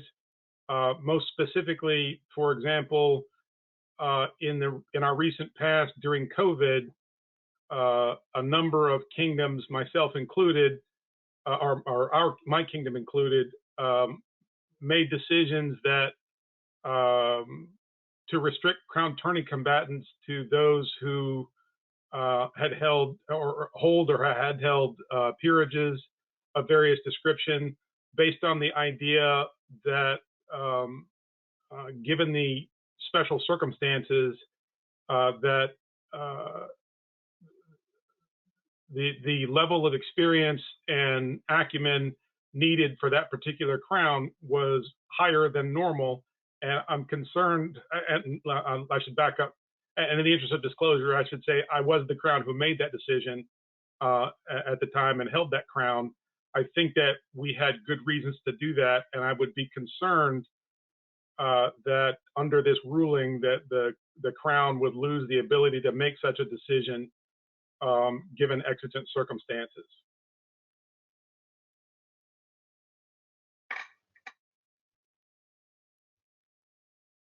Very good. Thank you, Director Falcon. Are there any other directors that would like to speak to this before I go back to Liz to address that? Liz, go ahead. I would say that it would be certainly possible for any Crown to come to the board and say, we have these specific reasons why we want to do a certain thing. There was an instance where we didn't get complaints from Trimeris. The board generally has historically not interfered in things that people don't seem upset about. There was one instance where a Crown was trying to limit it to a very tiny list on a similar basis, and we told them that they couldn't make it as tiny as they wanted to make it. But I would say that there's always the possibility of coming to the Society Seneschal and the board and saying, look, we have reasons why we want to do this thing. Here are our reasons. Here's what we want to do. Will you let us do it? That's always been a possibility, I think. That would be my answer to that. Very good. Thank you, Liz. And just real quick for a moment, I'm going to allow Sean and Edward to swap out and ask that everybody blink their camera again.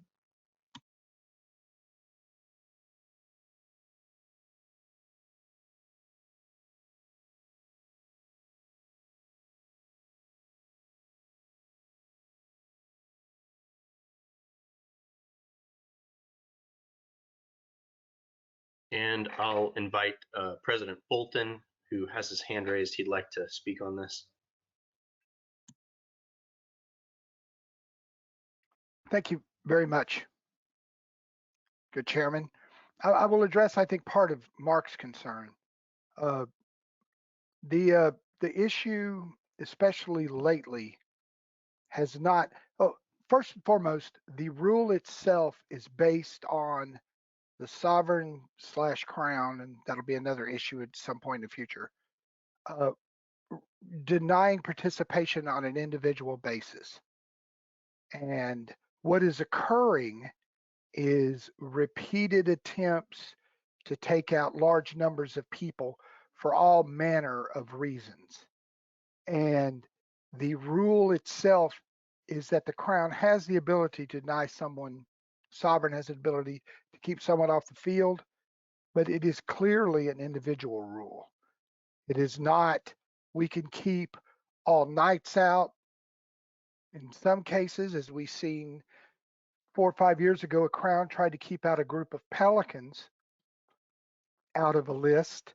The examples are endless. This does not stop a Crown such as yourself, if you were on the throne, from getting letters and telling each person, we don't think you should fight.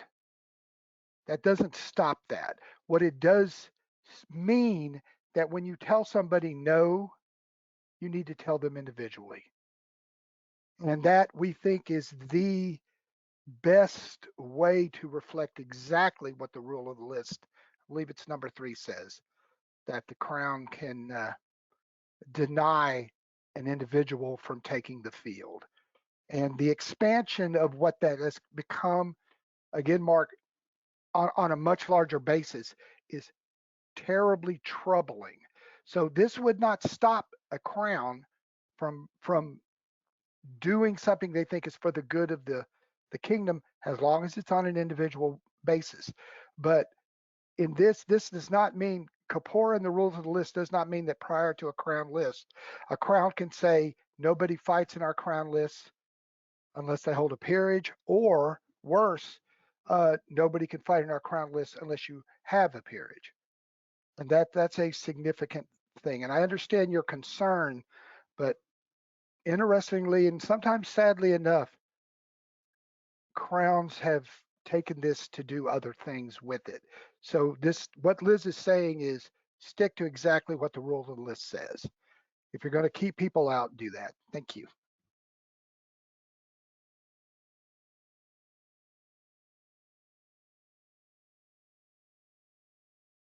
Very good. Director Falcon, and then I'd like a chance to speak after you're done. Thank you.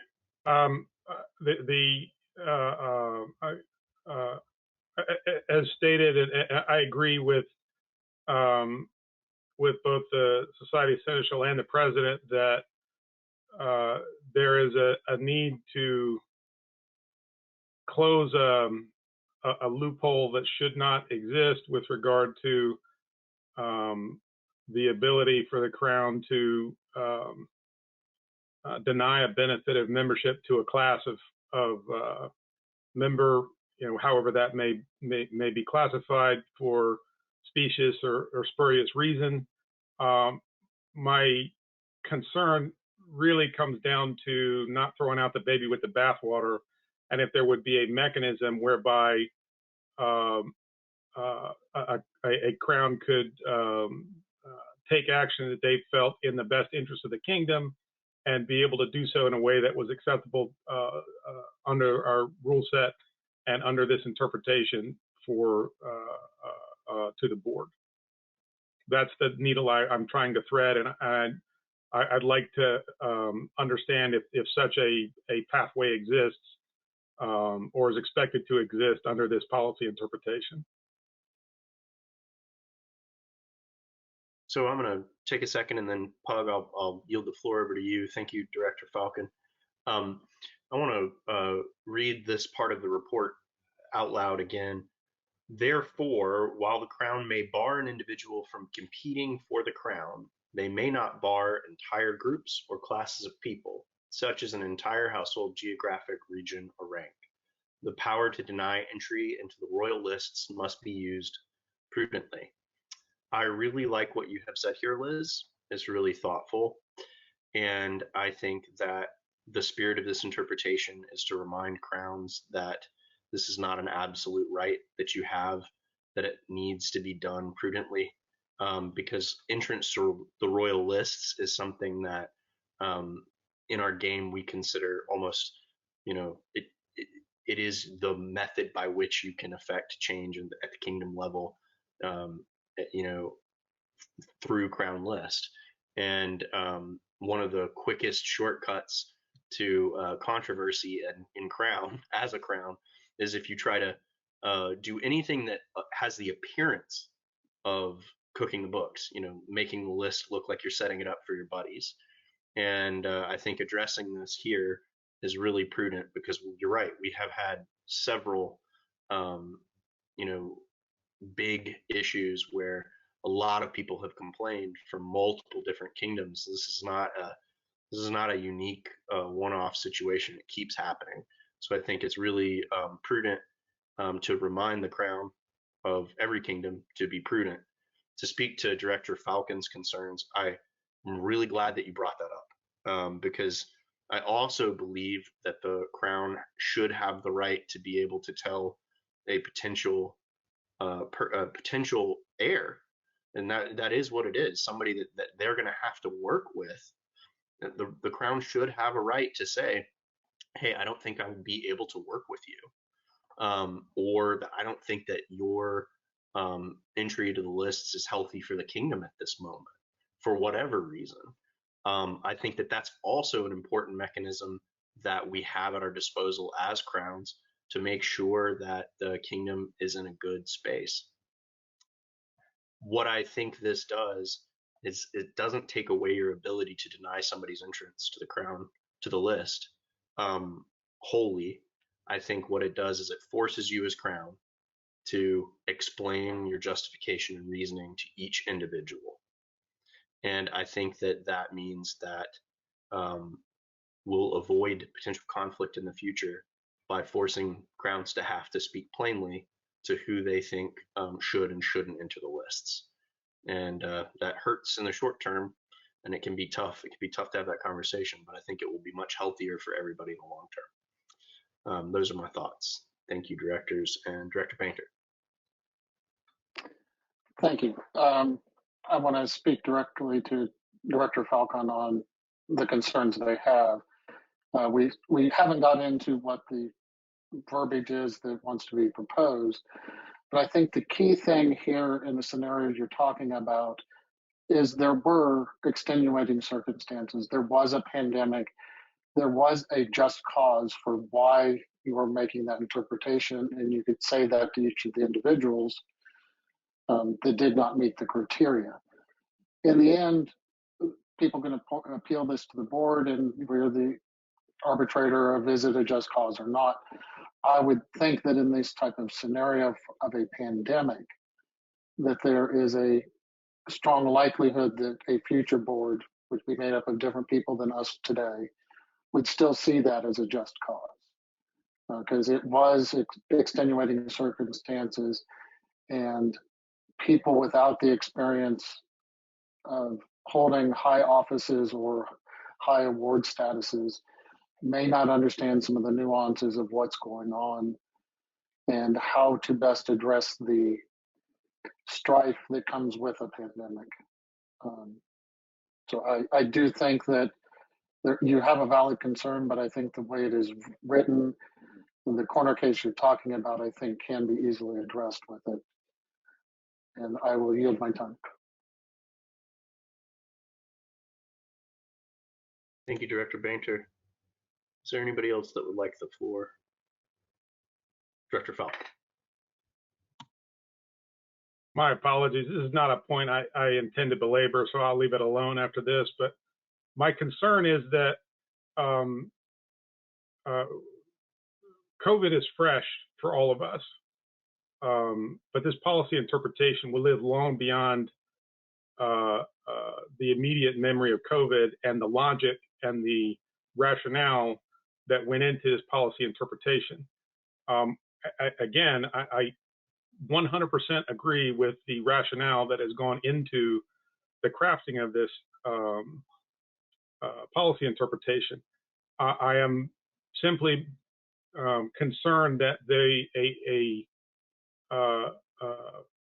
given that future boards, future society seneschals, et cetera, will have to interpret and apply this as it comes up without necessarily the benefit of having lived through COVID and the circumstances thereof, that those rationales and benefits of experience may not apply to them. And for that reason, I am hoping that an edit could be made that would provide some or other demonstration that it's not necessary, but that would provide some pathway or other suggestions of action or avenues of appeal or for some reason I can't remember the term I'm thinking of, but other mechanisms by which variance, there it is. That there's no specific language or anything indicating that a variance could be requested, appeals could be made, et cetera, and that without the benefit of that, future crowns and future boards and the society seneschal, without having lived through those things, will not have the benefit of that experience, and what otherwise might be valid reasons to do so will get discarded in favor of following the rule as written. And with that, I yield my time.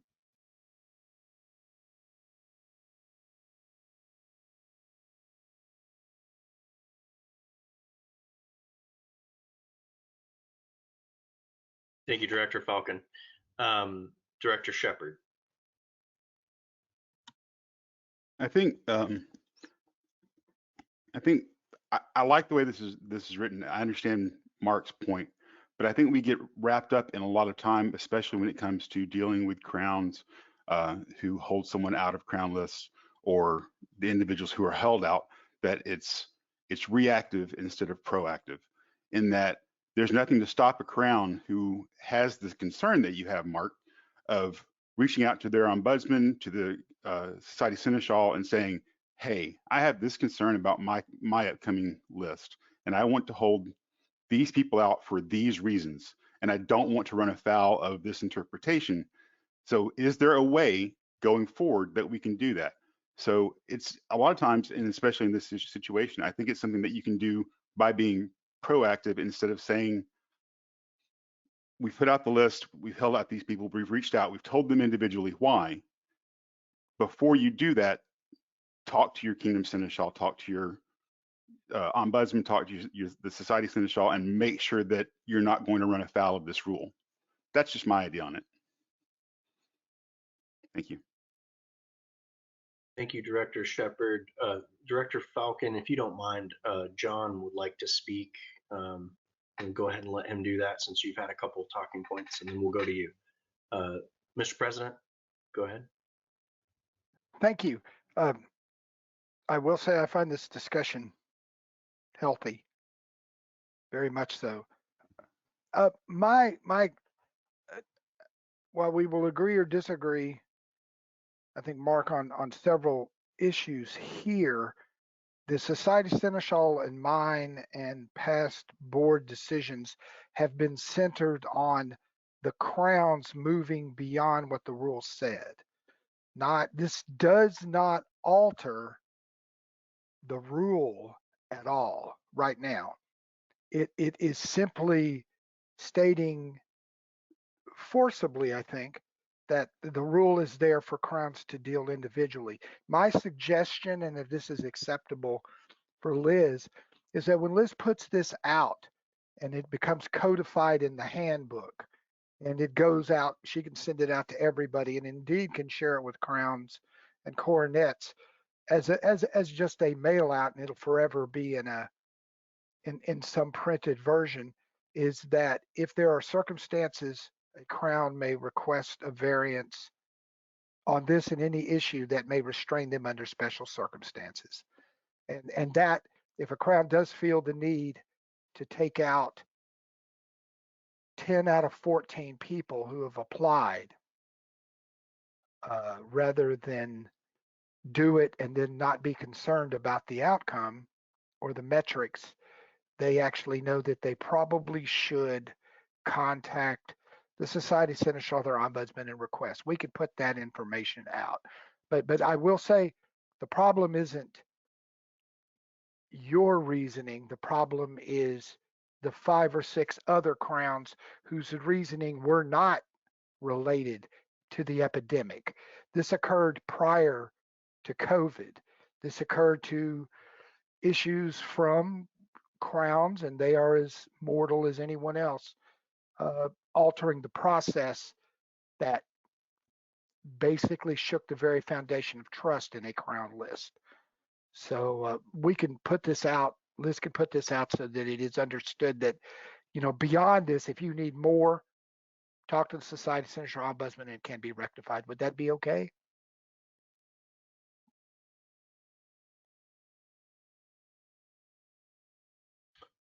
Director Falcon? That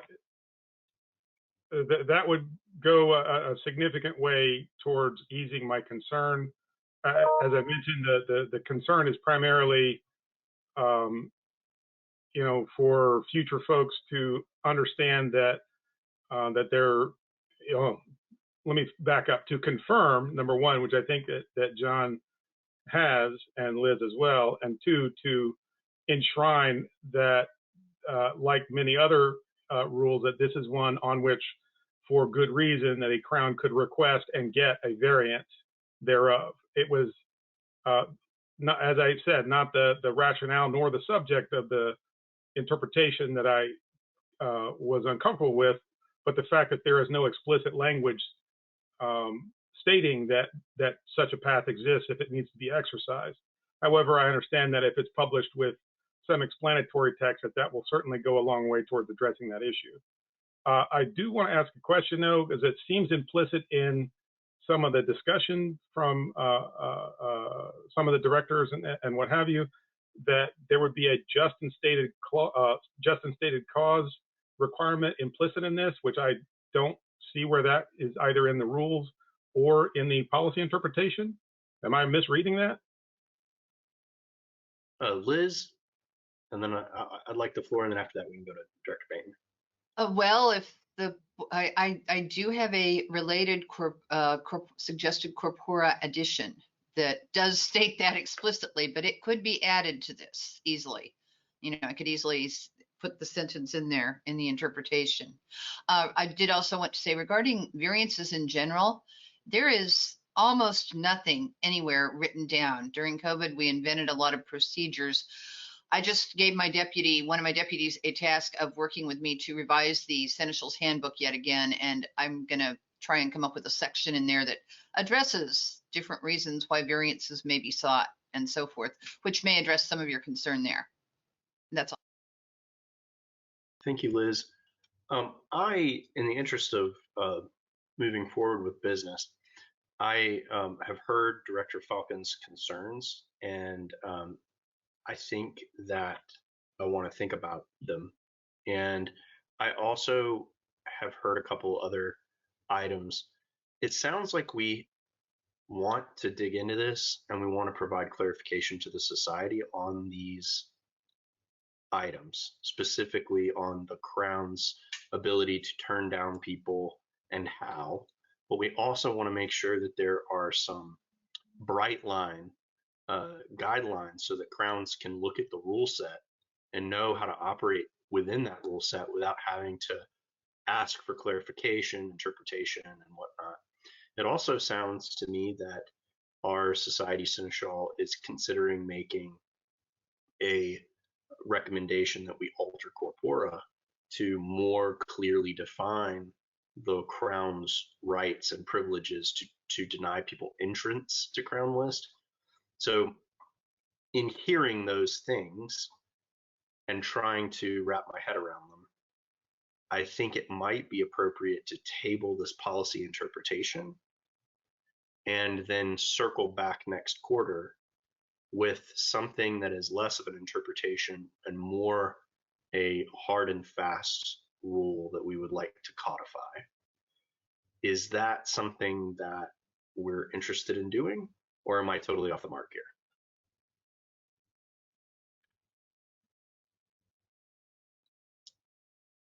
And would anybody like the floor? Director Bainter. I think that's probably a good thing. This is not something we had discussed in advance, and because it was being taken out of order of the Seneschal's report, that's where I brought the just stated cause from, was the proposal made for it. And I think it probably is something we want to discuss in further detail and come out with a crisper interpretation and or potential rules change for feedback.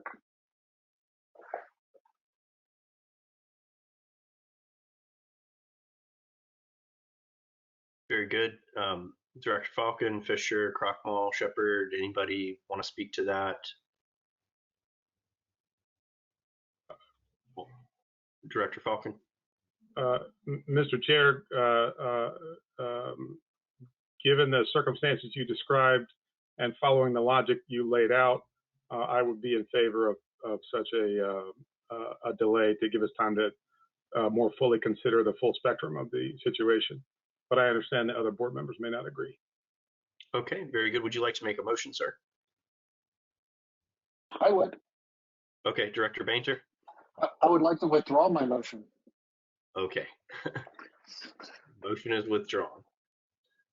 Would anybody like to make a motion to table? Director Falcon. Mr. Chair, let me pause as John had something to say. Go ahead, Mr. President. Okay, thank you. I realize this is a much larger issue, but Liz's interpretation should be upheld or not upheld. That does not mean that this cannot be further addressed at another meeting, but pushing this down the line when in fact this has been what has been decided on by the board in recent decisions, I think is a disservice to the Society Seneschal. The proposal to Corpora and how to further explain this, I think would be wonderful and much needed, but her interpretation is enclosed and encapsulated, and that will not change. That is what has been asked by the board. While Mark has brought up some very good points, I think those are issues to be discussed after you uphold or do not uphold this policy interpretation. I think this is putting something that your officer spent a great deal of time in working with the board over the last year plus in these interpretations. So my suggestion to the board is uphold or do not or deny the interpretation. But if you uphold it, we can address the corpora possible changes and how to further expand this later. But I do think it would be a disservice to just move this farther down the line because Liz put a lot of work into it. And again, it is backed up by 3 or 4 board decisions in the last year. So I would suggest pushing that out of the way and then addressing the larger issue. Thank you. Thank you, Mr. President. Director Falcon, you have the floor. Oh, wait, sorry, rise to a question of personal privilege. Before we get started on that, could everybody please blink their camera again? Thank you.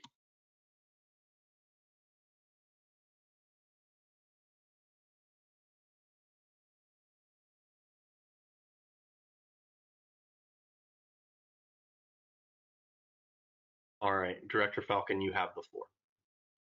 Thank you, Mr. Chair. A point of clarification. Within our rule set, if a policy interpretation of the Society Seneschal is approved by the board, is there any mechanism to modify that interpretation after the fact, short of changes to corpora or direct decisions of the board? Direct answer. Okay, go ahead, Director or President. Of course. Yes. A policy interpretation does not alter corpora at all.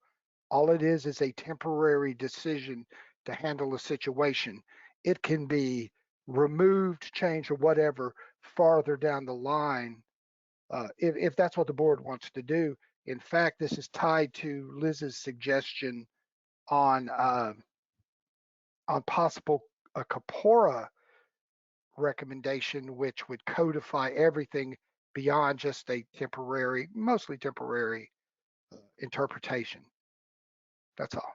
So yes, most assuredly. Thank you, Mr. President. Director Falcon, also,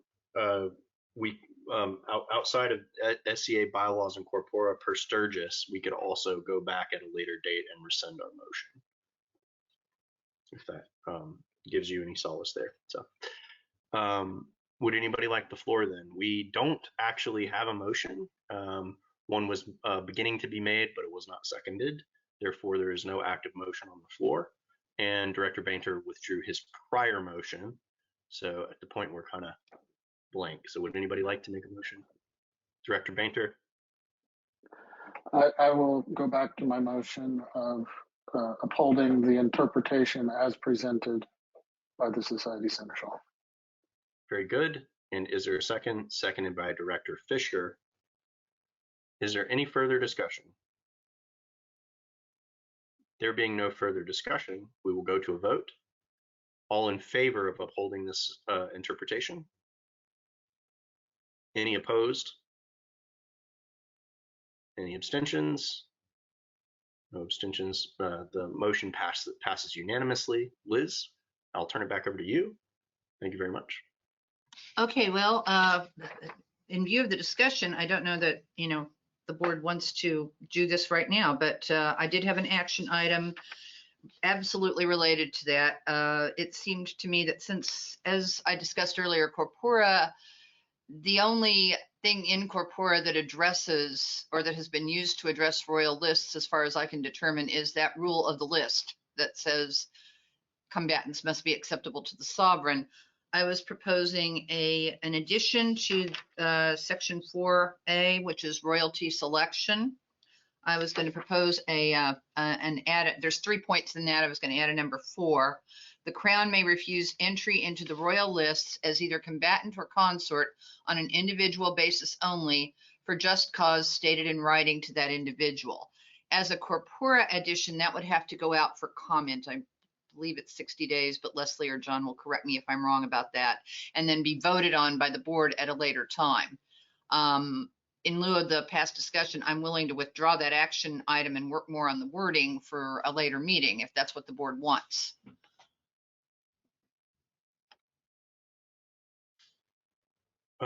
Speaking for myself, I would not. I would relish the opportunity to discuss this more, because it looks like there is some excellent opportunity here for us as policymakers to firm up something that has caused strife in our game. And I think that this is a good basis, but I think we probably would want to talk about this more and possibly even expand it a little bit. So unless any of the other directors disagree with me, I think that would be great. All right, yes. So I think we would like to ask you to return that for further work. Okay, yeah, I was just going to ask what exactly is the mechanism we're going to do on that. Return for further work works. I do have a couple more corpora interpretations on different subjects.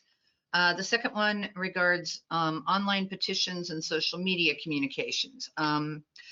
Corpora 1C7E, communications with the Board of Directors of the SCA Inc. currently reads, the board does not accept anonymous communications, and electronic communications with no identifier of the sender other than an email address will be considered anonymous. By extension, that policy, I believe, applies to SCA officers as well. I even put it in the handbook when I did it 2 years ago. Unsigned emails aren't considered legitimate official communications with either the board or SCA officers, in my opinion. Further, the corporate policies of the SCA regarding electronic communications with officers, which parts of that are a little, it was written a long time ago and some of them are a little out of date, but this one is still kind of relevant, I think. It says, messages posted for general attention on any public electronic communications forum are not regarded as formal communications to an officer. I have actually seen things on social media lately where people are like, oh, well, everybody reads this, so everybody should know what I think. That's not the way it works. Since online platforms, including web-based opinion or petition sites, don't contain a way for the SCA to verify the identities of those posting, they're considered anonymous and may not be regarded as official communication to an officer. That's my policy interpretation.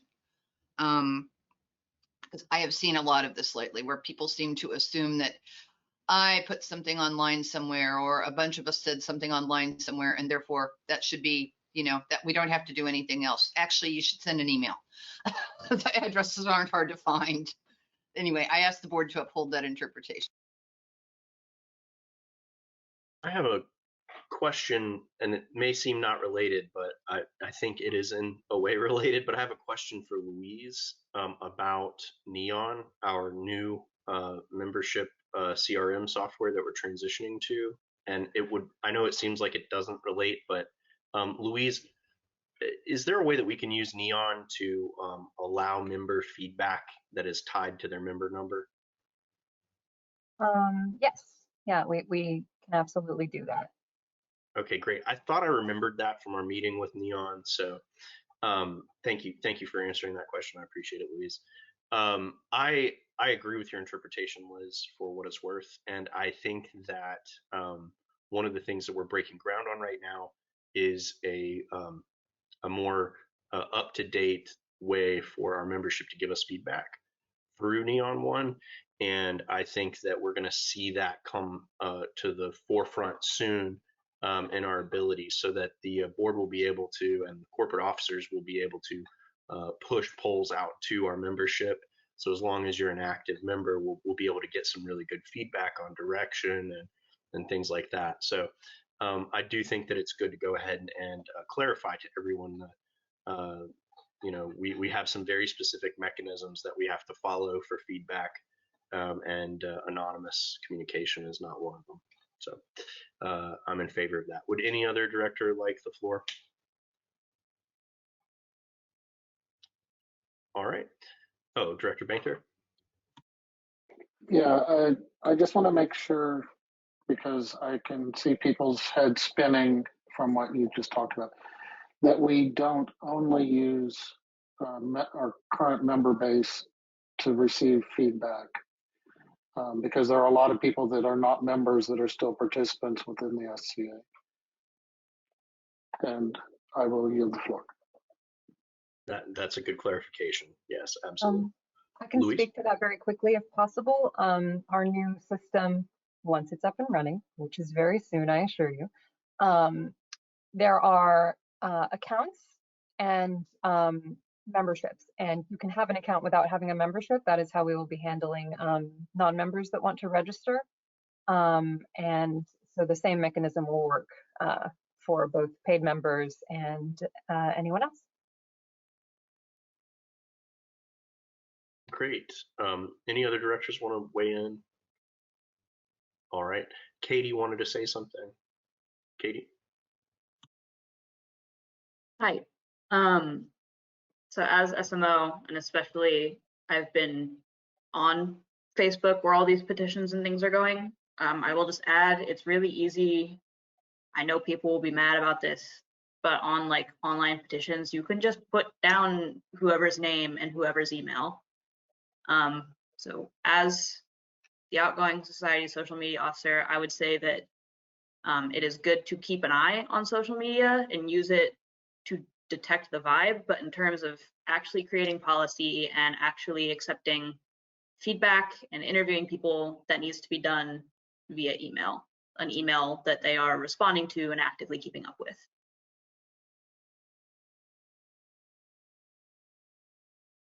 Thank you for your insight, Katie. That was good. All right. In that case, if there's no further discussion, I would like to ask for a motion.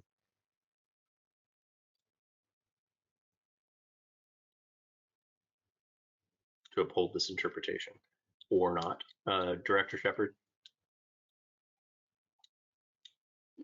Mr. Chairman, I move that we accept the Society Seneschal's interpretation in regards to online petitions and social media communications as stated. Very good. Seconded by Director Krochmal. Is there any further discussion? There being no further Director Bainter. Because this is extending to society officers, do we need to make updates to Corpora in the fullness of time to back this policy interpretation?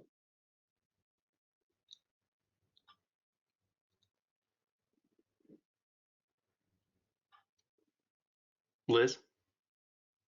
Good question. I'm going to have to think about that one a little. Possibly the corpora thing would just need to be added, the words or society officers. I'm not quite sure of that. It wouldn't be a huge edit. Thank you. That's how I would interpret your interpretation, so thank you. All right. Anybody else for discussion? There's a motion on the floor. Okay, we'll go ahead and move to vote. All in favor of accepting this policy interpretation? It's 5 in favor. Any opposed? Any abstained? Motion carries unanimously. Thank you, Liz. Back to you. Just call me interpretation woman this quarter. This last one actually arose from something that happened somewhere. This involves kingdom law and principality law. Corpora 4F1, which is royalty / kingdom and or dash kingdom and principality law, says the crown or the coronet may make and amend such laws of their realm as they deem necessary, with the restriction that principality laws are subject to the approval of the crown. Note that law applies to all persons participating in society activities within the borders of the realm without regard to subject status or individual fealty. The question that arose is, can the crown force the principality royalty to actively put something in principality law that they don't want there? And it's clear that the crown has veto power over principality law. If the principality puts something in, the crown doesn't like it, the crown says no, that is clearly in the crown's authority. And kingdom law supersedes principality law in our hierarchy of laws. Therefore, principality law can't contradict kingdom law. And decisions of the crown, which most kingdoms call something like edicts, may also temporarily override a principality law, again, per the precedence of law section in corpora. But my interpretation is that the Crown does not have the ability to force the principality rulers to insert something into principality law that they don't agree to. The Crown can put provisions governing the principality's affairs into the kingdom law, and then that's binding on the principality, but they can't require the principality to add those provisions to their own law, and they don't need to, because if they put it in kingdom law, it applies to the principality also. It's just kind of a kingdom principality relations sort of thing, I think. But I was asked that question this quarter, and that is what, and I actually discussed it with John also before I said that definitively, but that was my my decision on the interpretation. So I asked the board to uphold that. Very good. Is there any discussion?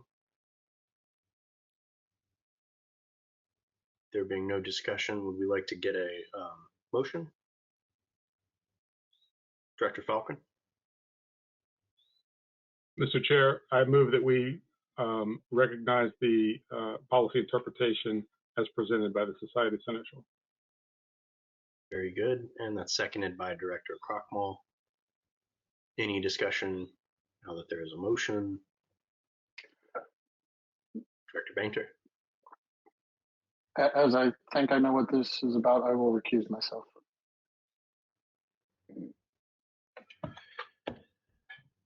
All right, we'll make sure the minutes note that Director Banter is recused.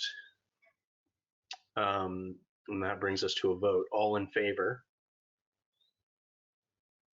All right, the chair will exercise his privilege to vote in favor so that we've got 5 voting for it. And then any opposed? Any abstained? And then Director Banter is recused. So that is 5 in favor, including the chair, for this policy interpretation. Thank you, Liz. Back to you. Okay, we're past all the, I have no new policies, despite what it sounds like. Commendations. I'm going to start with my emergency deputy, Stacy Hall, Baroness Gwendolyn I'm going to murder this, Stacy, I'm sorry, Nihalahan, maybe. Stacy has been a tremendous help this quarter on several projects, most notably updating the PowerPoint for a class for Kingdom Seneschals, compiling some Kingdom laws for my reference, and working on updating our sanction reporting materials for Kingdom Seneschals.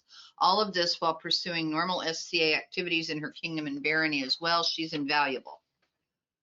Megan Ladd, Baroness Margaret Ladd, unfortunately needs to step away from her role as Society Shadland sooner than expected due to unforeseen personal reasons. Megan had made a great start in office, and I enjoyed working with her for the brief time we had together. I wish her well in all her future endeavors.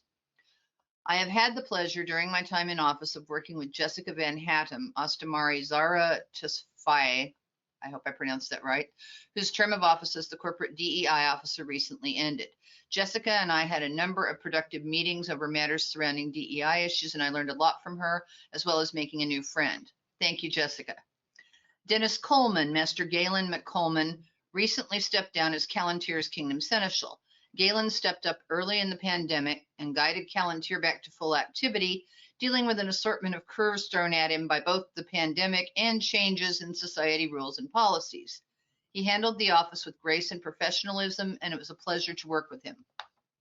Ross Thompson, Sir Tiberius Finn, will have stepped down as Caid Seneschal by the time this report is made public. He actually stepped down a couple of weeks ago. Ross has also been a pleasure to work with. Again, he stepped up in the middle of a pandemic and brought a steady hand to the helm in Caid. I deeply appreciate his communication and humor and the thoughtfulness with which he fulfilled his duties. Finally, Nathan Wheatley, Crown Prince Vincent Fernier, stepped down rather abruptly as Trimaris Kingdom Seneschal for what should be obvious reasons given the title I just mentioned. His Highness held the job of Kingdom Seneschal for a little over a year and did an exemplary job from where I sit. I would also like to commend his successor, Thomas Mitchell, Baron Tomas MacO'Daran, for gamely stepping up on much shorter notice than originally planned.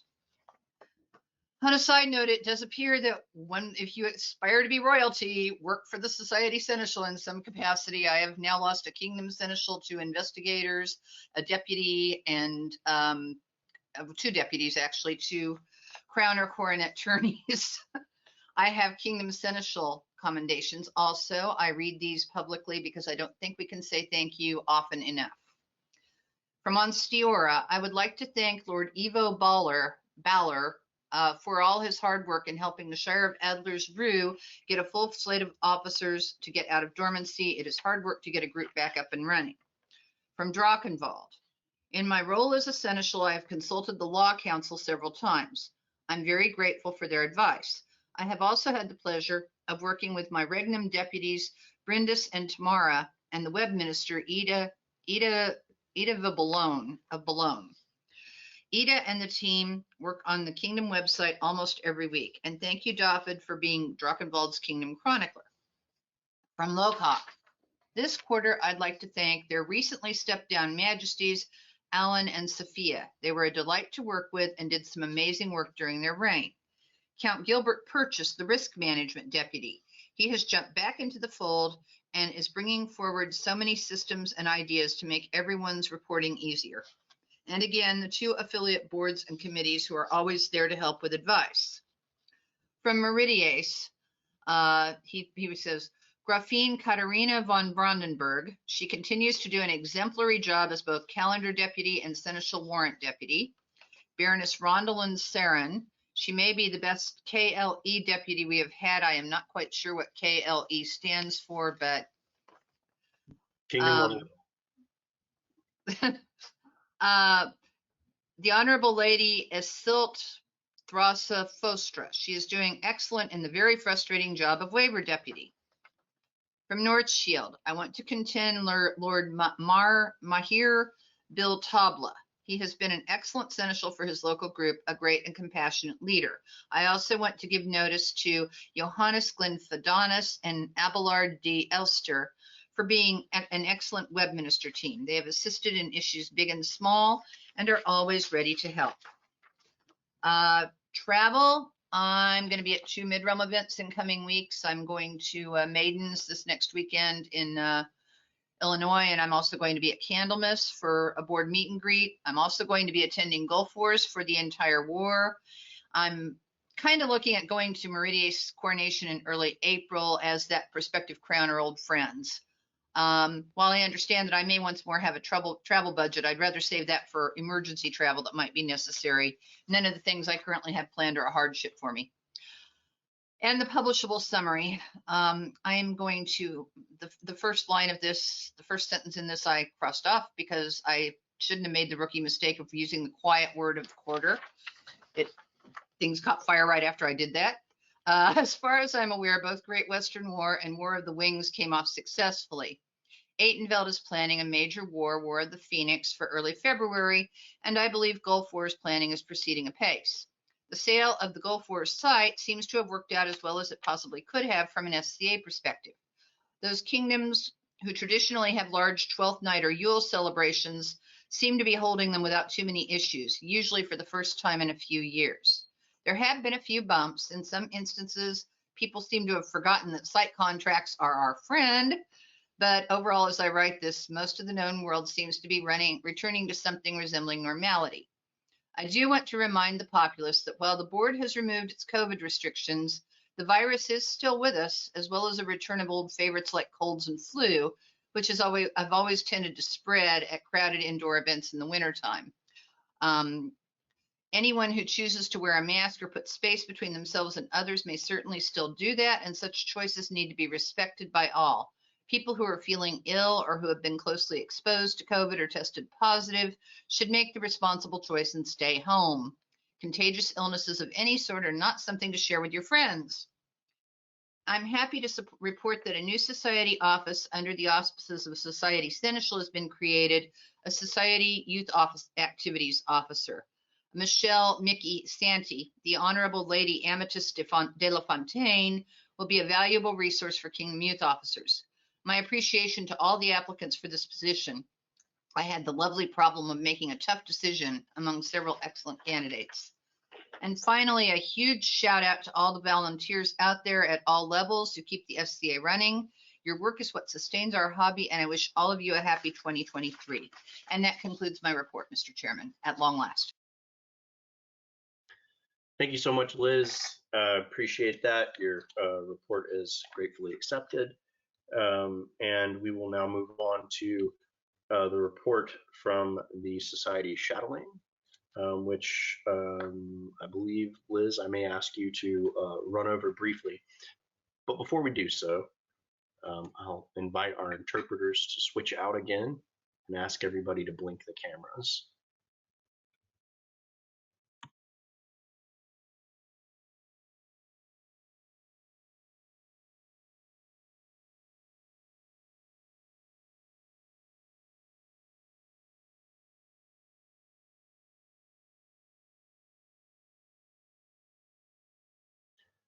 Thank you, everyone. All right, we'll go ahead and get started with the Society Shadowing's report. Thank you. This one's much shorter. She has no policy interpretations or new policies or requests for board action. She does have a commendation. Fergus de Botha, mundanely known as Kurt Booth, Kingdom Shadowland for the Kingdom of Atenvelt, who is not only doing an outstanding job as Kingdom Shadowland, but has put tremendous effort into organizing a Known World Shadowland Symposium, which will be hosted on July 2nd, 2023. Fergus's passion for recruitment and retention is a joy to behold, and I want to sincerely thank him for his efforts thus far. I look forward to the summer symposium and all that it has to offer. Her publishable summary: while the recruitment of new members into our organization remains one of my passions in this game, I am sad to report that I will have to step away from my role as Society Shadowling due to health reasons. Unfortunately, I am not currently able to do the job with the time and energy it requires. I'd like to thank the Board of Directors and the other Society officers for the opportunity to serve. I am sorry that I won't be able to continue to work with you as I would have liked. I'd also like to thank all the Kingdom and local Shadowlands for continuing to be a source of knowledge and positivity for new people. Our organization would not be able to continue to grow without your efforts. And I am sorry to see Megan have to resign, but I totally understand her reasoning, and there will be announcements about filling the office soon. That concludes her report. Thank you. Thank you, Liz. And I believe that announcement just went out as we spoke. Thank you, Bridget. Furthermore, I would like to check and see if any of the directors would like to ask for the floor to make a motion to take a brief break. If not, we can keep going. All right, very good. And just a reminder to all of those that are watching, the Q&A section will follow the adjournment of the meeting, and you are more than welcome to and invited to submit your questions ahead of time. Thank you. All right, and then next we have the Vice President of Corporate Operations, Louise. There I am. Thank you. So here is the report, and I apologize, several screens going on. Okay. So I have requested board actions, none, no policy interpretations or new policies.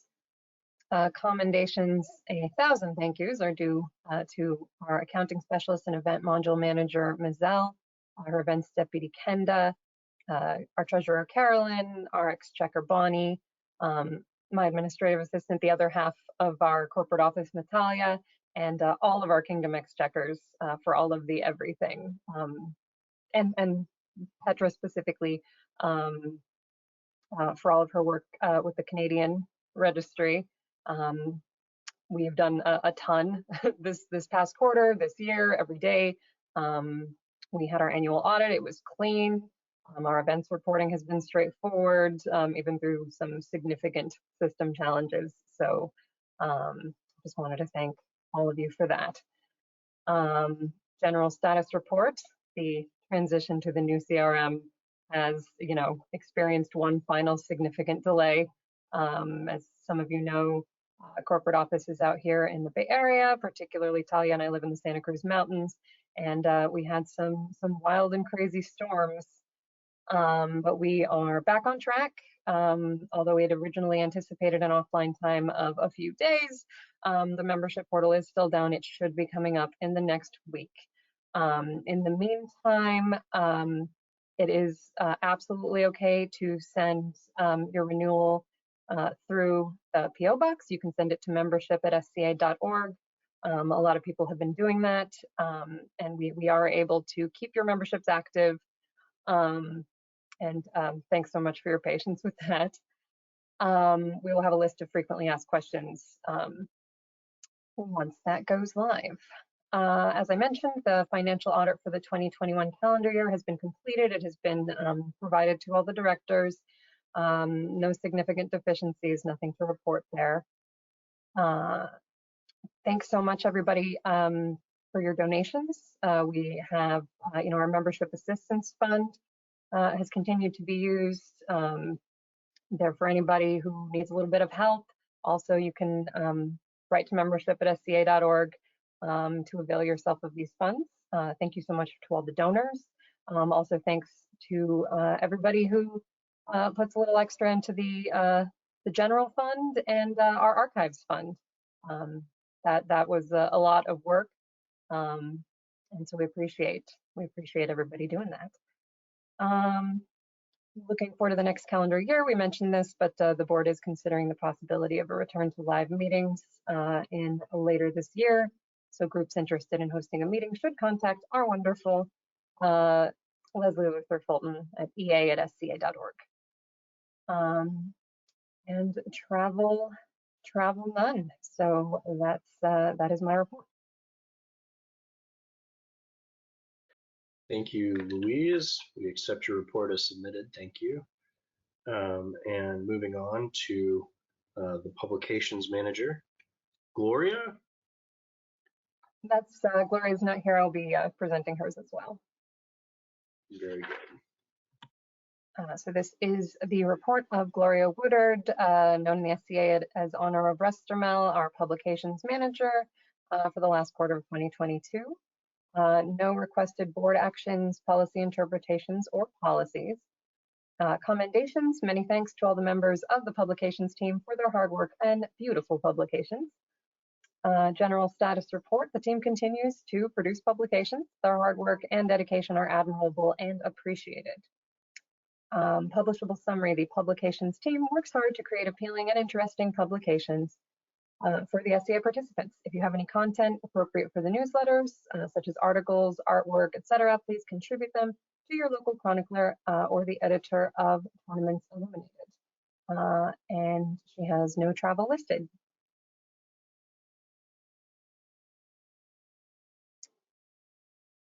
And that concludes the report. Thank you, Louise, and thank you, Gloria. Next up, we've got Tournaments Illuminated, Darcy or Riordan.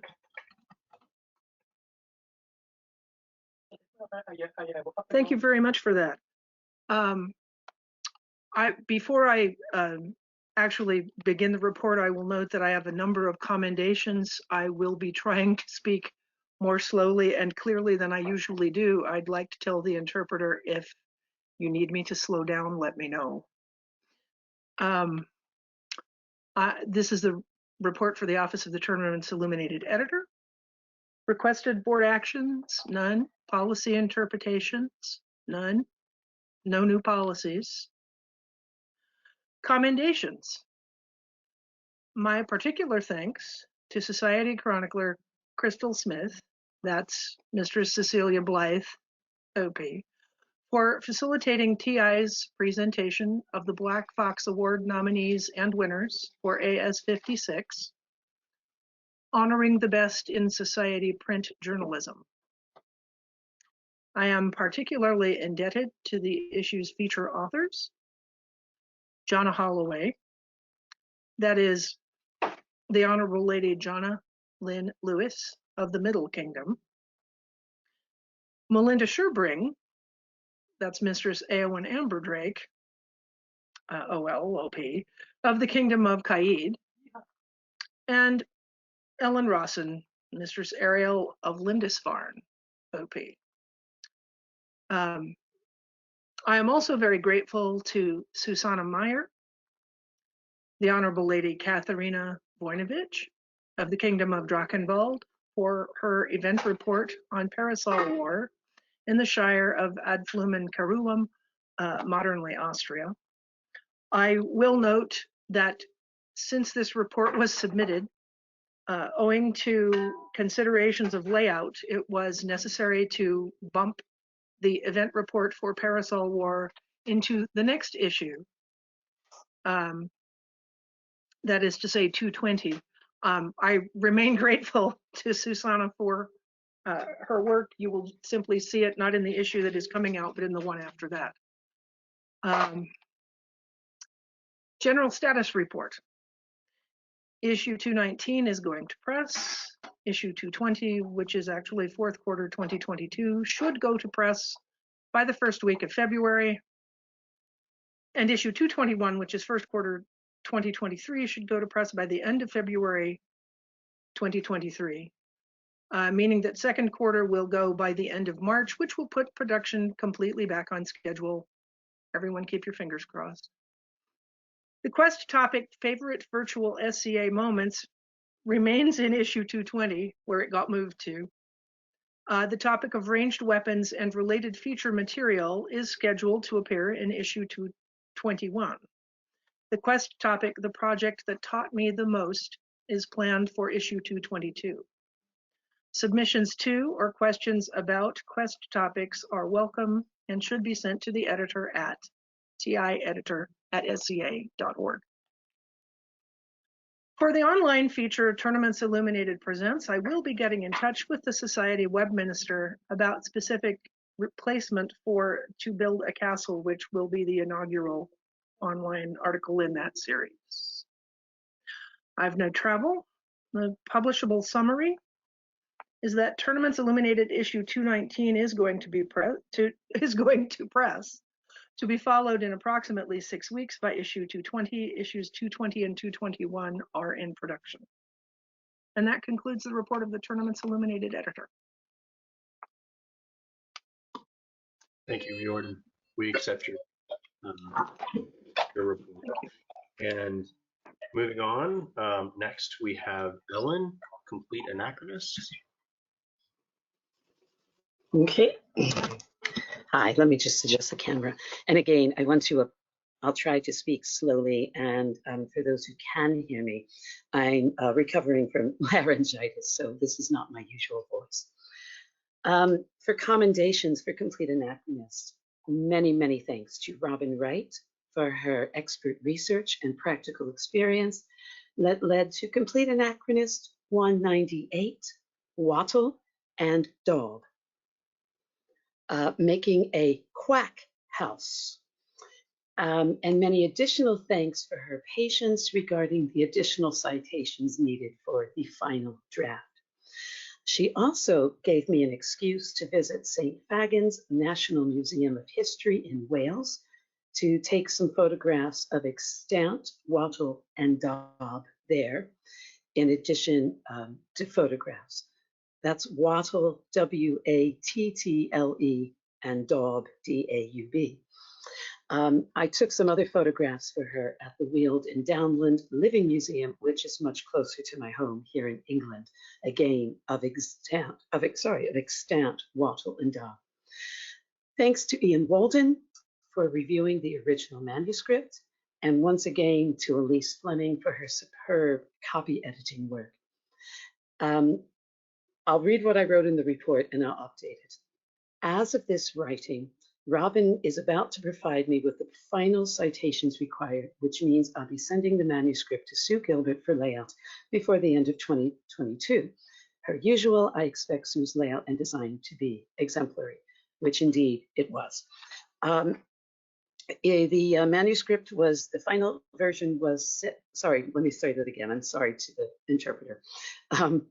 The final manuscript was sent to the publisher on the 9th of January. So we're just a little bit late, which means I hope that by the end of the month, people should be receiving it. So it's more or less on time. So CA 198 is on wattle and daub procedures. The first part of it is research, and the second part of it is actually trying it in practice. For the general status reports, when I wrote this, CA 198 was in the final editing stages, and I expected it to be sent to Joyce for the publisher in early January, and it was. So I'm happy about that. 2 new manuscripts have been received and are out for review. Both of them are very lengthy, and they may wind up being 2 complete anachronists, published as 2-parters. One currently is called Untangled in Blue, a study of the archaeological, and all my friends in Iceland in the Shire Klakafyrki are going to laugh at my pronunciation, a study of the archaeological Keturstaðir Iceland grave dig and a practical review of the process and creation of the items within. The other is commentaries on the laws and courts of England through the 16th century. They are both quite long, and unless they really are reduced, they may wind up being 2-parters. I am, as usual, contacting authors, to check on status of their manuscripts. I'm not entirely sure what will be CA 199 yet, but I hope to know very soon. For the publisher summary, Complete Anachronist 198. How does one combine interest in medieval and Renaissance history with raising ducks? When you need an inexpensive but sturdy, long-lasting structure in which to keep those ducks, wattle and daub is your go-to building design. In doing so, Robin Wright spent a lot of time researching wattle and daub structures and building designs dating back to the Iron Age through the Renaissance. The first part of Complete Anachronist 198, Wattle and Daub, building a quack house, get the joke, presents her research, and the second part details the step-by-step construction of her duck's new premises, nicknamed the Quack House. Made of wattle and daub and painted with lime wash using centuries-old, time-proven methods, readers learn about the history of wattle and daub, along with the trials, errors, and successes of building the Quack House.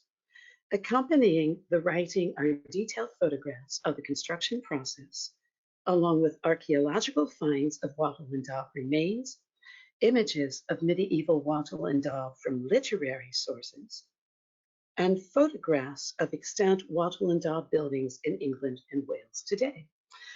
So that is my report. So as I said, I'm hoping before the end of the month, most people, particularly those in North America, should receive CA 198. And I, again, hope to know exactly what will be CA 199 very soon to try to stay on deadline. So thank you very much. Thank you, Ellen. Your report is graciously accepted, and I personally really appreciate you fighting through your laryngitis to share that with us. Thank you. All right. I believe next we're going to the Society Chronicler, if they're available. Crystal or Louise, are you? I think that's me again. I don't think we have Crystal in attendance. Okay, and before we get started, let's go ahead and give the interpreters a chance to log out. And just a reminder to everybody, names, kingdom names, and things like that all have to be signed, but they have to be spelled via sign. So please just try to slow your cadence down a little bit. Thank you. Because it's 9 o'clock. Mr. Chair, LLF has her hand up. Yes, LLF. I just wanted you to look at the chat box.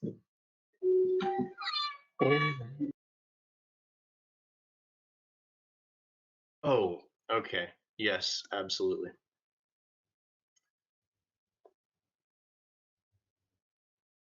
All right. Louise, if you don't mind, I'm going to go ahead and invite Carolyn to go ahead and give her report. She is rising to a question of personal privilege. She needs to make an exit from the meeting as soon as possible. So we'll try to accommodate her on that. Carolyn, we'll take your agenda item out of order and let you go ahead and present. Thank you, Louise, for the patience. Thank you, Mr. Chairman. This is the report of the Treasurer's Office for the January 22nd, 2023 board meeting. I had a requested board action, which was approval of the budget item, which has already been addressed. I also have a policy interpretation, which is a request for the board to uphold and approve $10,000 request by the Kingdom of Ethelmark to purchase new crowns. I did this in consultation with the Society Exchequer, and this was for new coronets, which the Kingdom requested for Penzic 50. This was approved under the new limitation on Kingdom purchases of regalia or capital assets as implemented at the October 2022 board meeting as part of the Society Exchequer's request. The Kingdom had requested approval to spend $22,000. This request was denied, and $10,000 was approved on the following grounds. The Kingdom had planned originally, when they first discussed this in 2020, to spend $20,000 on 4 coronets, 2 for the crown, 2 for the heirs. The bid they received, what they liked, was shinier and more ornamented, but it was more than twice that for only 2 coronets.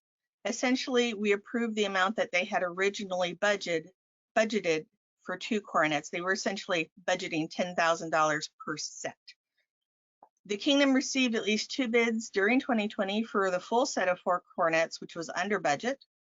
And while the new bid is considerably grander in scope, it appears the bulk of the cost will be in labor, not materials. The price of materials doesn't seem to have changed much in the 3 years. The Kingdom feels that they budgeted $20,000 for the project overall and should be allowed to spend the $22,000 they received as a bid. But in reviewing their budget, it appeared they budgeted only $10,000 more than 1 year in a row, which is not exactly the same thing as budgeting $20,000. Their expenses for the last 4 years have exceeded their income. The proposed bid would represent 27% of their available cash, and the Kingdom has done no fundraising towards this goal of replacing their crowns. And Bonnie and I both feel that this is something that they should do to fund at least a portion of the cost. And so far, the only reason that they've given us is that they want new crowns for Penzic 50. So I don't really feel that's a very good reason and could potentially be a slippery slope of the Kingdoms trying to one-up each other during the wrap up, or the wind up towards Penzic 50. We have encountered that kind of problem before, where one crown increases their regalia and everybody thinks, oh, well, now we need shinier stuff too. The Kingdom already owns 2 sets of coronets for the crown, so this would be a 3rd set. As far as I'm aware, they do not need to replace the set for repair reasons or anything like that.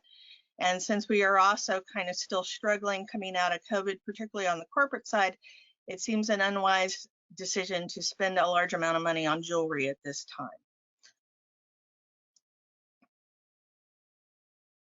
That's pretty much our reasoning behind only approving $10,000, and I would request that the board approve that decision. Okay, thank you, Carolyn. Would any of the directors like to make a motion?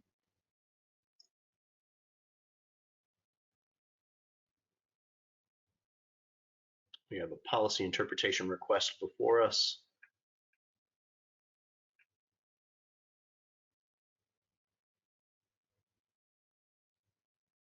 Director Bainter.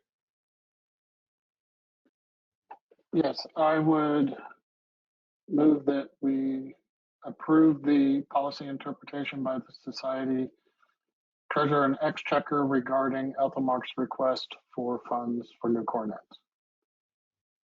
Very good. And is there a second? Seconded by Director Shepherd. Is there any discussion? No, no discussion. All right, we'll move to a vote. All in favor of upholding this policy interpretation? We have 5 in favor. Any opposed? Any abstained? Motion carries unanimously. Carolyn, please continue. Thank you.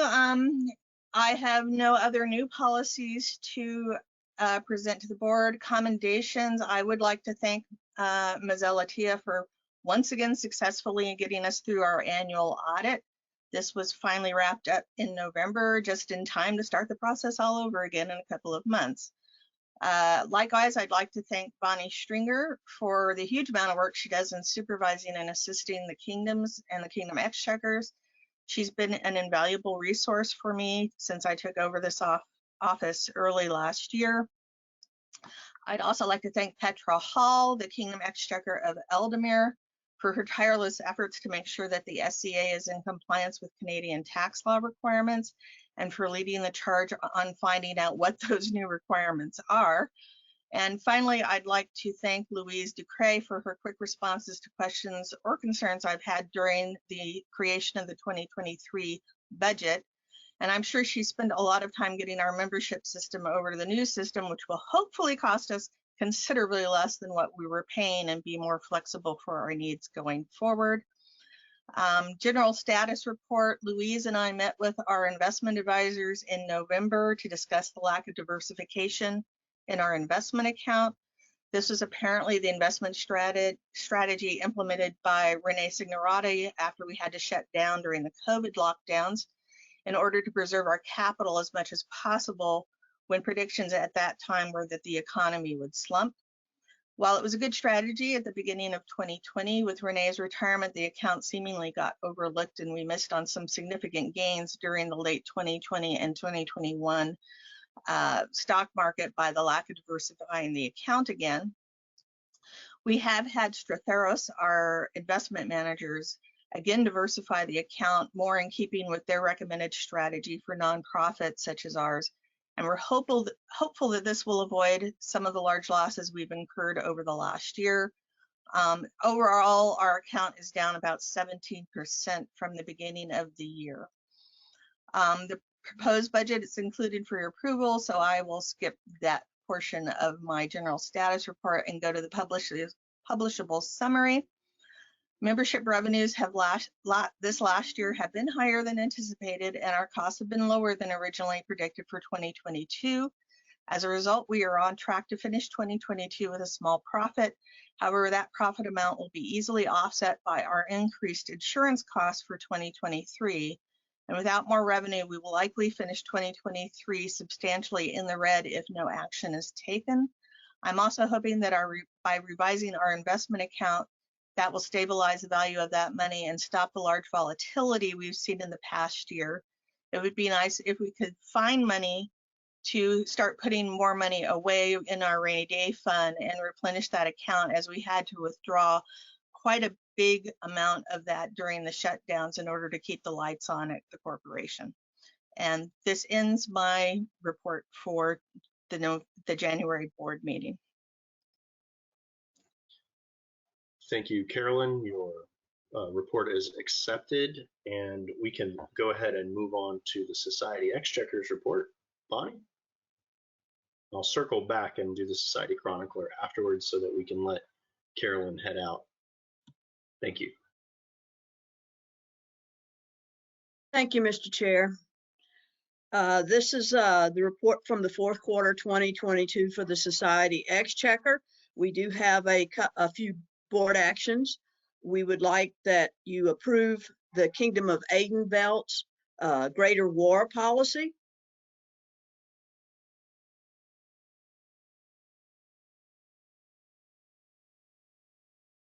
Okay. Would anybody like the floor? Director Falcon? Mr. Chair, I move that we accept the financial policy for Adenvelt Greater Kingdom War Policy as presented by the Society Exchequer. So moved by Director Falcon, seconded by Director Fisher. Is there any discussion? There being no further discussion, we will move on to a vote. All in favor? That is 5 in favor. Any opposed? Any abstained? There being no abstentions, the motion passes unanimously. Bonnie? Thank you. I also ask that you approve the Kingdom of Atlantea's financial policy.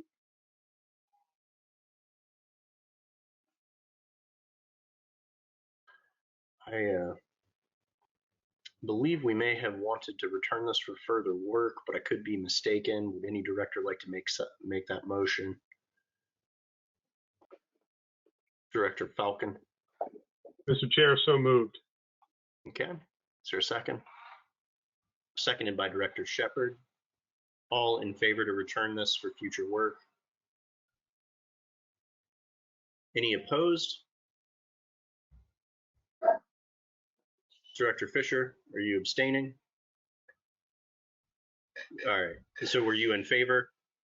Okay, all right, so that is 5 for returning this for future work. None opposed and no abstained. Bonnie? Thank you, Mr. Chairman. I'd like to ask that we approve the Kingdom of the Middle's financial policy. All right, Director Falcon? Mr. Chair, for similar reasons, I move that we return the financial policy of the mid-realm for further work. Very good. Seconded by Director Krochmal. Any discussion? All right. All in favor of returning this for future work? Any opposed? Any abstained? Then that motion passes unanimously, and that item is also returned for future work. Bonnie? Thank you, Mr. Chair. I have no policy interpretations. Well, Carolyn just covered all that. The new policies, the SCA registration system is progressing. I don't know if we're going to call it SCA Reg 2 or SCA Neon. That hasn't come to light yet, but we're progressing. We have 2 test kingdoms that will be, and I'm sorry if I'm going too fast for our interpreter. My apology. We do have 2 test kingdoms, and as soon as everything is finalized, they will be trained, and we'll start a soft rollout of the new SCARS or SCA registration 2. The variances were granted, and I'd like to ask you to uphold this. Kingdoms that were previously approved for PayPal, they may use PayPal in addition to the SCA Reg System 1 for events registrations. Note the society policy stated that only 1 credit card system could be used at a time. And since some events were opened in SCA Reg 1 and kingdoms wanted to continue early registrations, we made the exception to this policy until the Reg System 2 is up and running and online.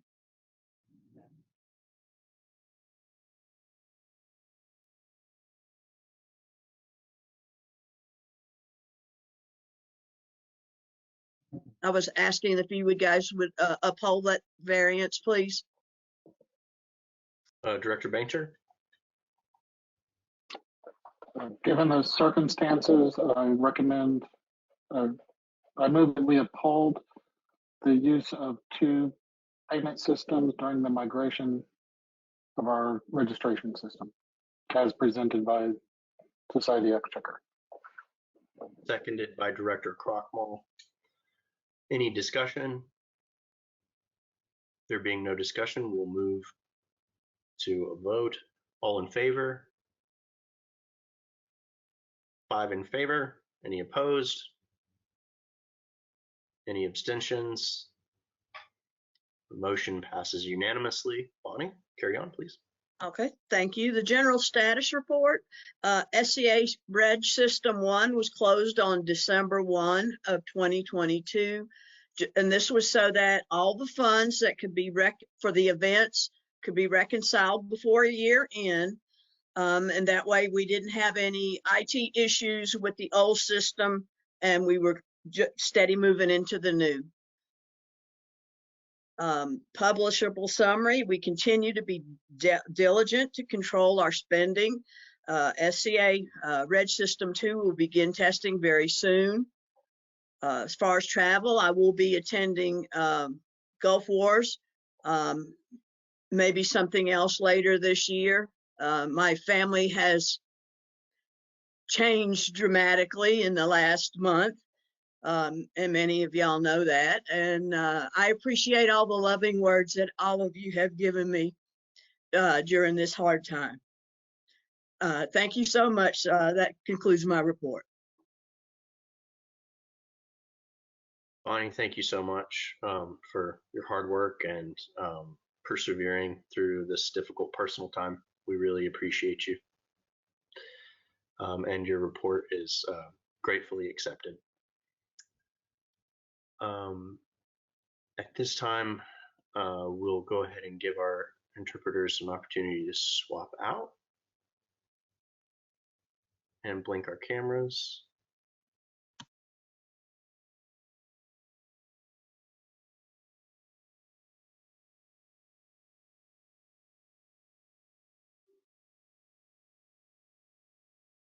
And I'll invite Louise to please present the report on behalf of her officer, Society Chronicler.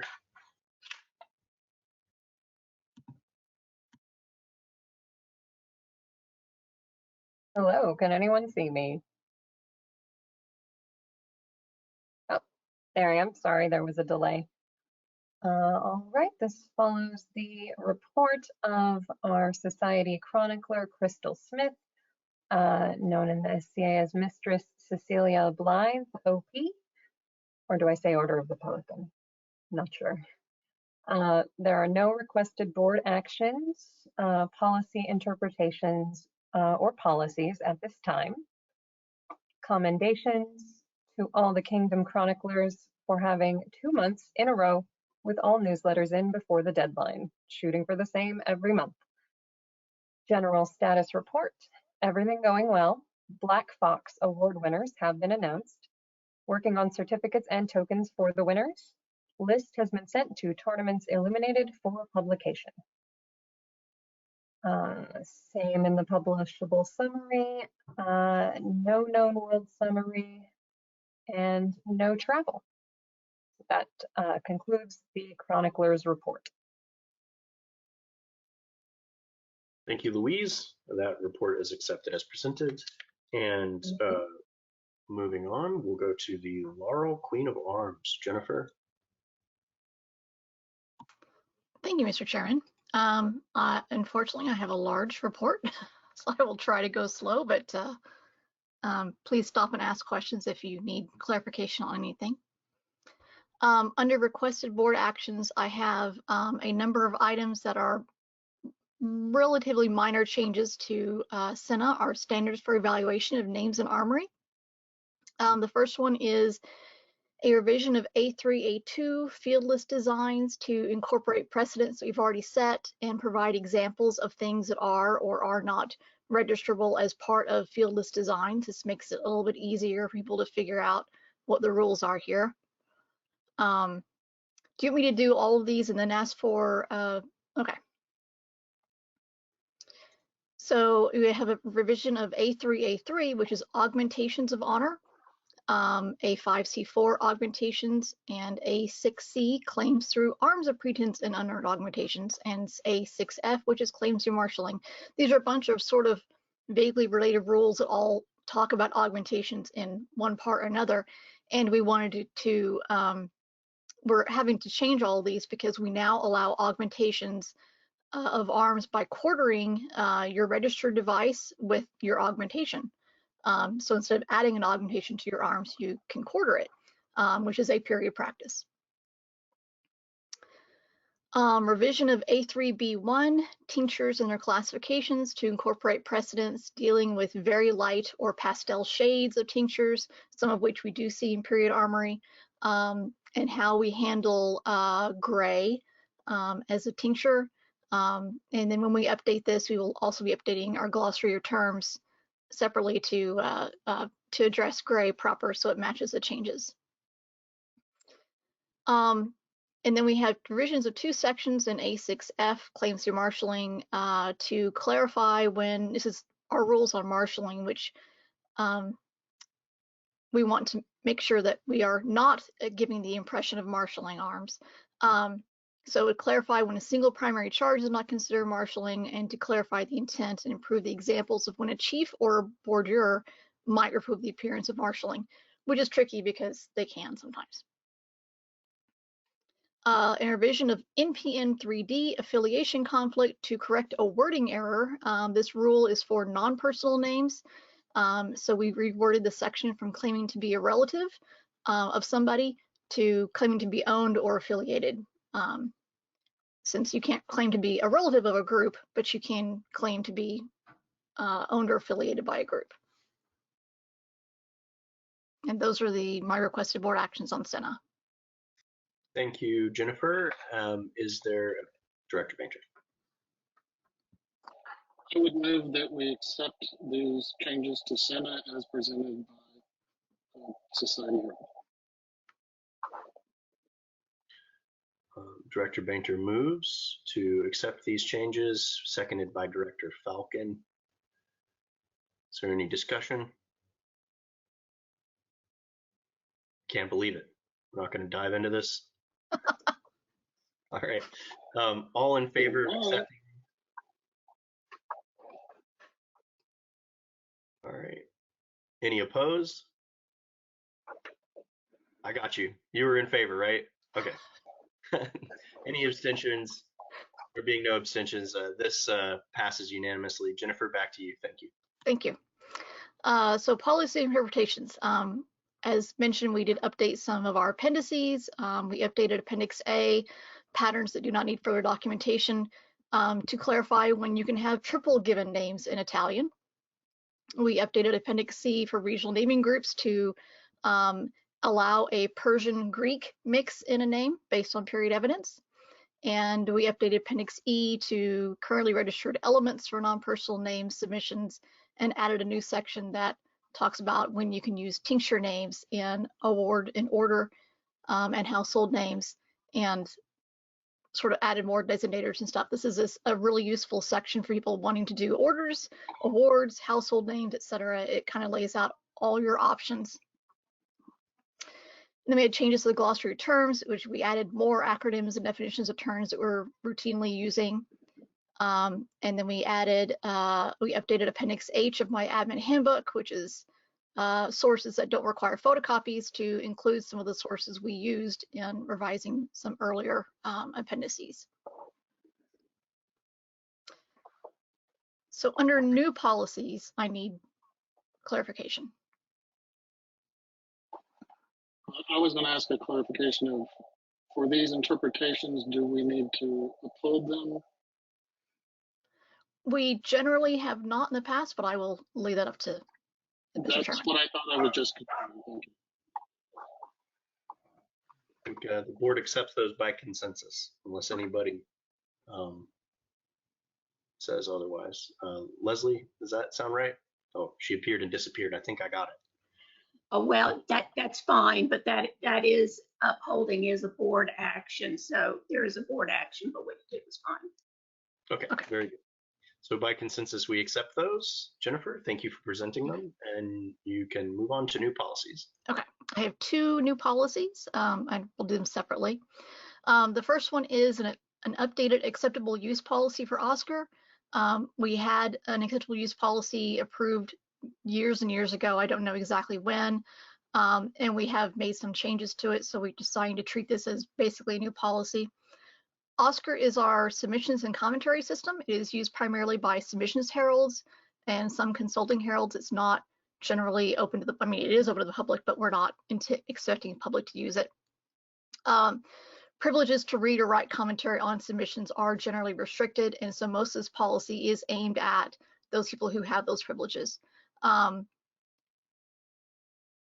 Yeah, so we added a section in there referencing the SCA policy and harassment and bullying, because you want to make sure people are not being horrible to each other in comments. So we wanted to clarify that.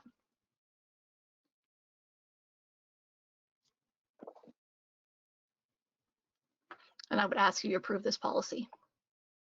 Okay. Director Banter. I move that we uphold the new acceptable use policy for Oscar as presented by Society. Seconded by Director Falcon. And any discussion? There being no discussion, or Director Falcon, are you holding your hand up to discuss? No, there was I assumed you needed a second, but that was not recognized, so. Yes, it's seconded by Director Falcon. There being no discussion, we can move to vote. All in favor? Any opposed? Any abstentions? Motion carries. Back to you, Jennifer. Thank you. A second one is a heraldic submissions privacy policy. This is a new policy that we are wanting to establish. This is aimed at our submissions forms, which do collect personally identifiable information. That information is transferred around the world to the United States. We saw a need to offer clarity to submitters on who sees that information, what are we using it for, where are we storing it, and that kind of thing. And it will be on the website so people can always get to it. And it will be referenced at the bottom of the new heraldic submissions form that are working on right now. I would ask you to approve this policy. Very good. We have Director Banter. I move that we accept or uphold. Sorry, got my little brain dead. I move that we approve the heraldic submissions privacy policy as presented. Seconded by Director Shepard. Is there any discussion? Director Banter. I do want to thank the Heralds for taking this into account, given all the countries involved with the SCA and the different privacy aspects. This is not something that's easy to understand and deal with, and I'm glad that you have identified the need and taken actions to help remediate issues. Any further discussion? There being no further discussion, I'll ask for a vote. All in favor? Any opposed? Any abstentions? Motion carries unanimously. Back to you, Jennifer. Thank you very much. Commendations. This past quarter, I had 2 more principal heralds change office. In the Kingdom of Atenveld, Nastasia Volkachova, I pronounced that right, I totally butchered it, but anyway. She stepped down earlier this quarter as Aten Principal Herald of the Kingdom of Atenveld. Her successor is Duncan the Sinister. In Onstiora, Elena Weiss stepped down as Star Principal Herald, and Anae de Montgomery succeeded her. I wanted to thank both Nastasia and Elena for their hard work and service, particularly during the pandemic, which has not been found on any of our Kingdom officers. I did want to call out, we have 2 new name compilation articles of potential interest to the populace. We have a multi-gender historical names article, which is a list of resources compiled by Gwyneth Virch-Athan. And we have the Unisex Names Project, which is compiled by Runefrither Kaylaseger.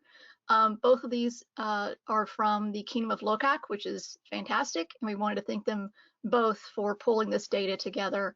And it is linked on the Heraldic website. Under my general status report, as I wrote this report, our virtual conference, Virtual No Worlds, was set to be held during the weekend of January 6th through 8th. It was fantastic, as it always has been. It was hosted this time by a team out of Avakal. And because it's a virtual conference, we schedule the hours widely so that people from Drakenwald to Lokak can all attend at a reasonable time. when I wrote the report, we had 70 hours of classes. When I actually went to the event, we were well over 75 hours worth of classes. And I don't know how many attendees we had, but it was a good number. Several of the classes I were in had 40 and 50 people in them each. So it was a good event. Gnome World summary. PayPal is still rolling out slowly to various kingdoms for use in paying for heraldic submissions. I believe I've got 6 kingdoms who currently accept it. Another 7 are in the process of setting it up, and then some others are still working on feeling their kingdoms out for that. But that is happening, which is amazing. And I wanted to thank the Exchequers again for letting us be able to use PayPal for heraldic submissions. Travel plans, I am planning to attend Gulf Wars the whole week. I haven't made any other plans beyond that, aside from our Gnome World Heralds and Scribes Symposium, which will be in June in Milwaukee, Wisconsin. And that is all I have. Thank you so much, Jennifer. Your report is gratefully accepted. And is there a motion to perhaps take a small recess? Director Falcon? So moved, gratefully. All right, we'll meet back here at 3:45 Central Time, and by consensus, we'll temporarily recess. Thank you.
You spent more than 10 minutes in there, didn't you? Yeah, I like that. And what would you have done if I had said, excuse me, your legs?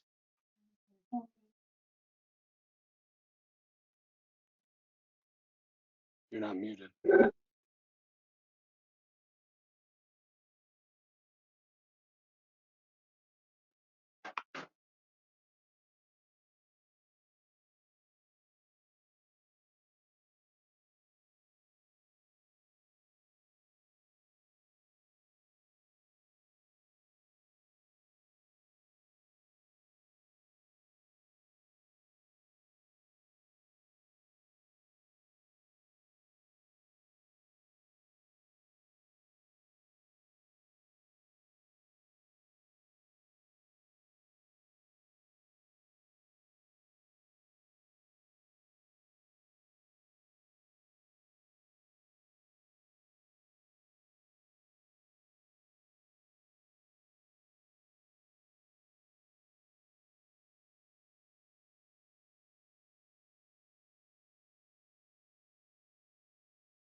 And we're back for another scintillating hour of SCA policy crafting. Next up, we have the Society Marshal, Ray. And Ray, I'll remind you to please take your time with the names in your commendations to give our wonderful interpreters time to sign them.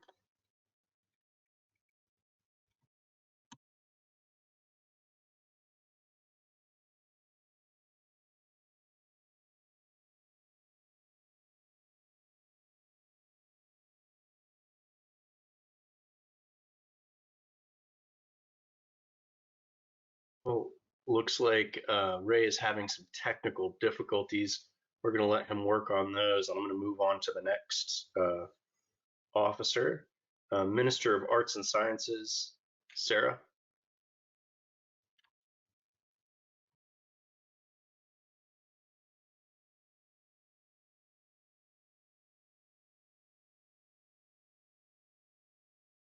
There we go. Thank you. I'm Sarah Noble McGee. I'm your Society Minister for Arts and Sciences, and here is my fourth quarter report for 2022. Requested board actions, none. Policy interpretations, none. New policies, none. Commendations. I offer commendations to the following individual artisans and groups in some cases. I commend all Kingdom and local arts and sciences officers for their patience and constant adjustments as we continue into the world of in-person and hybrid activities, classes, displays, and competitions. Congratulations to Their Majesties Ethel Marks, new Arts and Sciences Champion, the Honorable Lord Fede de Fiore, and to Their Majesties new Youth Arts and Sciences Champion, John Robert. Commendations to Ravner Hawkinson, new Minister of Arts and Sciences in Antier's Principality of the Summits for his hard work since stepping into office, and to Dunstan Malone for his work as Bardic Competitions Deputy. Congratulations to Maestra Messina da Ferrara for winning Anstiora's Steps Artisan in August.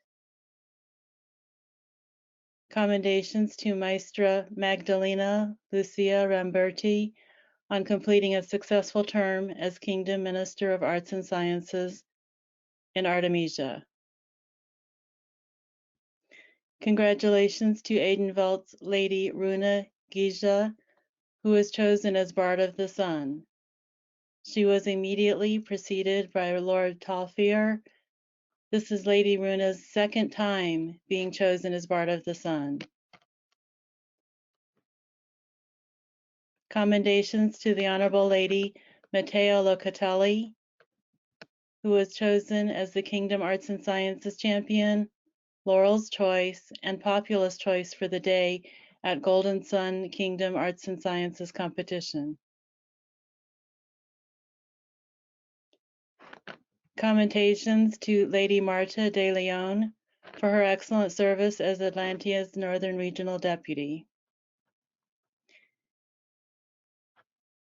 Commendations to Caid's winners of Medieval Marketplace, Sir Liam Ulfson with his plethora of beautiful woven wares, and runner-up Lawrence Manzanares with his beautiful archery equipment. Congratulations to Drachenwald's Holly Monarch winner, Duchess Fiona Wiggins with a beaded and embroidered coat.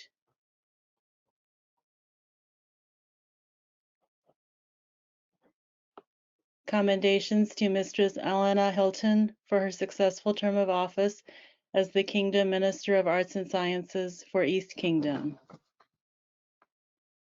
Congratulations to Lockheck's new champions. Both St. Florian and Analea have new ANS champions, Lord James Pond and Lady Violetta Vasari, respectively. Commendations to Mistress Antoinette and Mistress Millicent of the Middle Kingdom, who have been serving as regional ministers of arts and sciences through most of COVID and are both stepping down now. They both served their regions and their kingdom well during very trying times and have helped in finding highly qualified replacements for their offices. Commendations to Outlands, Lady Alicia Trellis, for trying so hard to get a site for Kingdom Arts and Sciences tourney, and to Lady Liliana Isabella Arioldi del Erda for her extended Arts and Sciences service, both to her former barony and to her new shire. Also, Honorable Lord Connell Mac and Druida has been working on weaving white scarves to make sure each dawn has a handmade white scarf.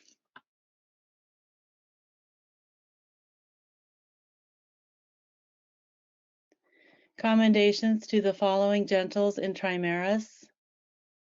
Maestra Ambra Michelli for her term of service as Kingdom Minister of Arts and Sciences, and to her Expo deputies, Jarl Valberger Struger and Baron Gavin McFergus for their 2 years of service.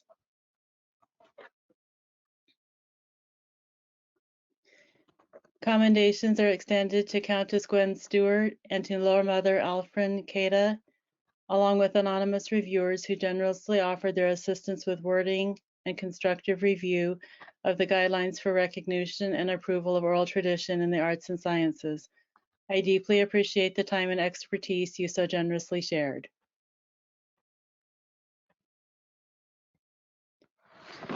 Commendations to Lord Alfred Hort in the Barony of Southdowns in Meridies, who so kindly tried to teach me how to better pronounce Old English names. Your instruction is much appreciated. Additional commendation today. Thank you so much to our ASL interpreters, Sean and Edward, for going through all of this with us and learning these names. On to my publishable summary. The Society for Creative Anachronism continues to fulfill its mission to research and recreate the arts and skills of the pre-17th century world. The fourth quarter has seen more in-person activities, including arts and sciences classes, several local and kingdom competitions, some online and hybrid arts and sciences activities, including universities, displays, and classes have all continued. Kingdom and local officers successfully continue to update the ways in which we do arts and sciences activities, including working towards refreshing and reformatting traditional arts and sciences activities and displays and returning to more in-person events. The Society Minister for Arts and Sciences has an official Facebook presence. This page allows members to receive information about arts and sciences activities throughout the known world and encourages them to share their own projects, promote local artisans, and to connect with others who share their interests. Recently, the populace were invited to share their metalworking projects of all kinds. Fascinating projects ranging from delicate jewelry and a coronet to sturdy fire pokers and glowing hot iron in a forge were shared. Next, we're focusing on cooking and brewing. As the Society officer, I continue to outreach through Kingdom officers to help encourage and support officers from Kingdom level all the way through the branch officers. I strive to maintain an email response time to warranted officers of no more than 48 hours, except when I'm away at in-person events or during storms or holidays, when response time may be slightly longer.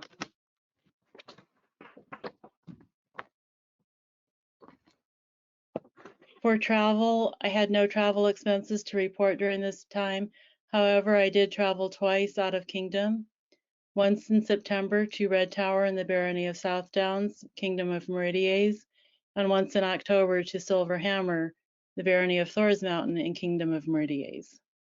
Those were both fairly close to me. More out-of-kingdom travel is planned for 2023, and I have a goal of 4 out-of-kingdom events. So far, 3 with a solid plan, one of which is Gulf Wars for the entire week, and one yet to be determined. Mr. Chairman, this concludes my fourth quarter 2022 report. Thank you. Thank you, Sarah. Your report is gratefully accepted. All right, and we will move back to our Society Earl Marshal, Ray. Go ahead, Ray. Hello. Requested board actions, none.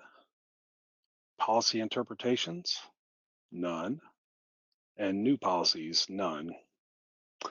My commendations, the Society Marshal would like to thank Count Alric of the Mist from the Middle Kingdom for agreeing to be my drop-dead deputy. I continue to also thank my wonderful Special Projects Deputy, Countess Muriel Dubois, for helping keep this office in order and who keeps the reports from looking like poo. The DSM for Armor Combat with rebated steel would like to commend Chris and Carter from North Shield and Giacomo from Atlantia. The DSM for Combat Archery would like to welcome the newest reporting KDEMs, Captain Honora in the Mid-Realm and Count Reese in North Shield, and the Honorable Lord Lewin in Atlantia. The DSM for Equestrian Activities would like to commend Califia's Guild Steward, Duchess Cara, continues to plan fundraisers and other activities to keep the group energized and has been doing an amazing job. The DSM for Rapier Combat commends Mara and Kaid for doing what we keep asking for and never get. She did a follow-up report 2 weeks after taking a hard hit and getting medical attention. Also, the KRM for Kaid Allison for sending this info on a nifty form, Rapier Adverse Event. Might look at copying it. Also, Master Etienne Anastiora gets a nod for a simple, uneventful office transition. The DSM for Siege Weapons offers his appreciation for the folks in On-Tier for their work on finalizing their experiment for Target Siege. The DSM for Youth Combat would like to commend the following people. From North Shield, thanks to Lord Luffwine for suggesting that we add Youth Combat to our Tournament of Chivalry and for his enthusiasm in promoting youth combat overall. And from Glenaban, the Youth Combat Earl Marshal Ivor praised His Majesty Sir Axel for always including youth combat in their events and making sure that the kids get well-deserved attention by everyone. I personally saw this at War of the Rams and would like to commend Ivor's dedication to youth combat kids at the event. In spite of the near freezing temperatures and drizzles, he made sure the kids had their turn to fight on the bridge and in the castle with plenty of adult fighters encouraging them. Where is it? Publishable summary. Most kingdoms have reported for fourth quarter there's a higher than normal amount of injuries due to excessive force reports this quarter. Please watch both your force and calibration. And the travel, I'll be going to Gulf Wars this year. Outside that, I have not planned any other travel currently. And that concludes my report. Thank you, Ray. Appreciate it. Your report is gratefully accepted. Thank you. All right, and I believe that brings us to standing committees. So, Greg, thank you for joining us. If you'd like to go ahead and report. Thank you, Mr. Chairman. First, I'd like to thank Ed and Sean for signing. I'm learning ASL. ASL is hard. Translation is hard. Thank you. Good afternoon, directors, and thank you for inviting me to the meeting. Most of the prepared report that I had was rendered obsolete after our discussions yesterday. A new report will be prepared and submitted before the end of the week. The Peerage Committee, after exhaustive work and research over the last 6 years, including the information gleaned from the responses in the 2020 census, have placed a proposal before the board outlining the committee's justification of its conclusion that another peerage inclusive of martial activities which are unable to be recognized by the Order of Knighthood, the Order of Mastery of Arms, or the Order of Defense is desired by the membership. Fewer than 22% of the responses to pointed questions in the census indicated that those activities not already recognized should not be recognized with the peerage, while the remaining 78% believed that recognition with the peerage was warranted in some form. Out of the options presented for recognition, the largest share of the responses was for a peerage which combines the activities instead of multiple individual peerages. Per corpora, any changes to corpora must be placed before the membership for commentary before they can be accepted. We have provided those changes to corpora 8A4 patent orders in our report, as requested by the board in previous meetings, as the first step in creation of such an additional peerage should the board choose to act on this issue. Thank you for your time, directors.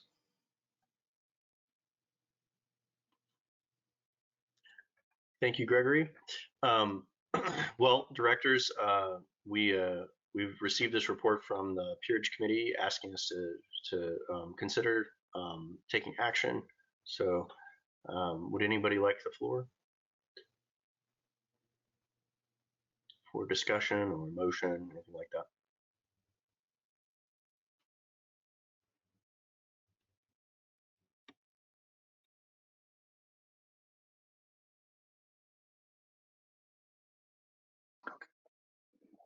Director Bainter. I don't know that I have a motion at this point because of the edits that Gregory's talking about, where they consolidate the feedback on the corpora changes into a single document because it was provided to us in 2 separate reports because of how we had asked over time for it. But I do think it is something we do need to put out for populist commentary here in the near future as soon as we get confirmation of what the proposal looks like in its fullness. Absolutely, absolutely. And thank you for taking time to clarify that a little bit. I just want to make sure that the people who are listening can wrap their heads around what's going on. Gregory, sorry. In the peerage proposal that was provided to Louise this morning were the recommended corpora changes. The document is New Peerage Proposal 2023 update. Very good. And I don't think that the directors have had a chance to review that yet. Is that accurate, guys, folks? It was prepared after our discussions yesterday and was emailed out at 4 a.m. Eastern time this morning. Fair enough. Really appreciate you putting that together. I believe that, yes, Leslie? I hit it by mistake. Oh, no worries. Then, directors, do we want to take a look at this as soon as the next conference call? All right, very good. Okay, so Gregory, I believe what we're going to do by consensus is take a look at this, think about it, review it, ponder it, and then we're going to decide what we want to do about moving forward at the next conference call. Thank you. All right, very good. And at this time, we're going to swap interpreters, and I ask everybody to blink their cameras.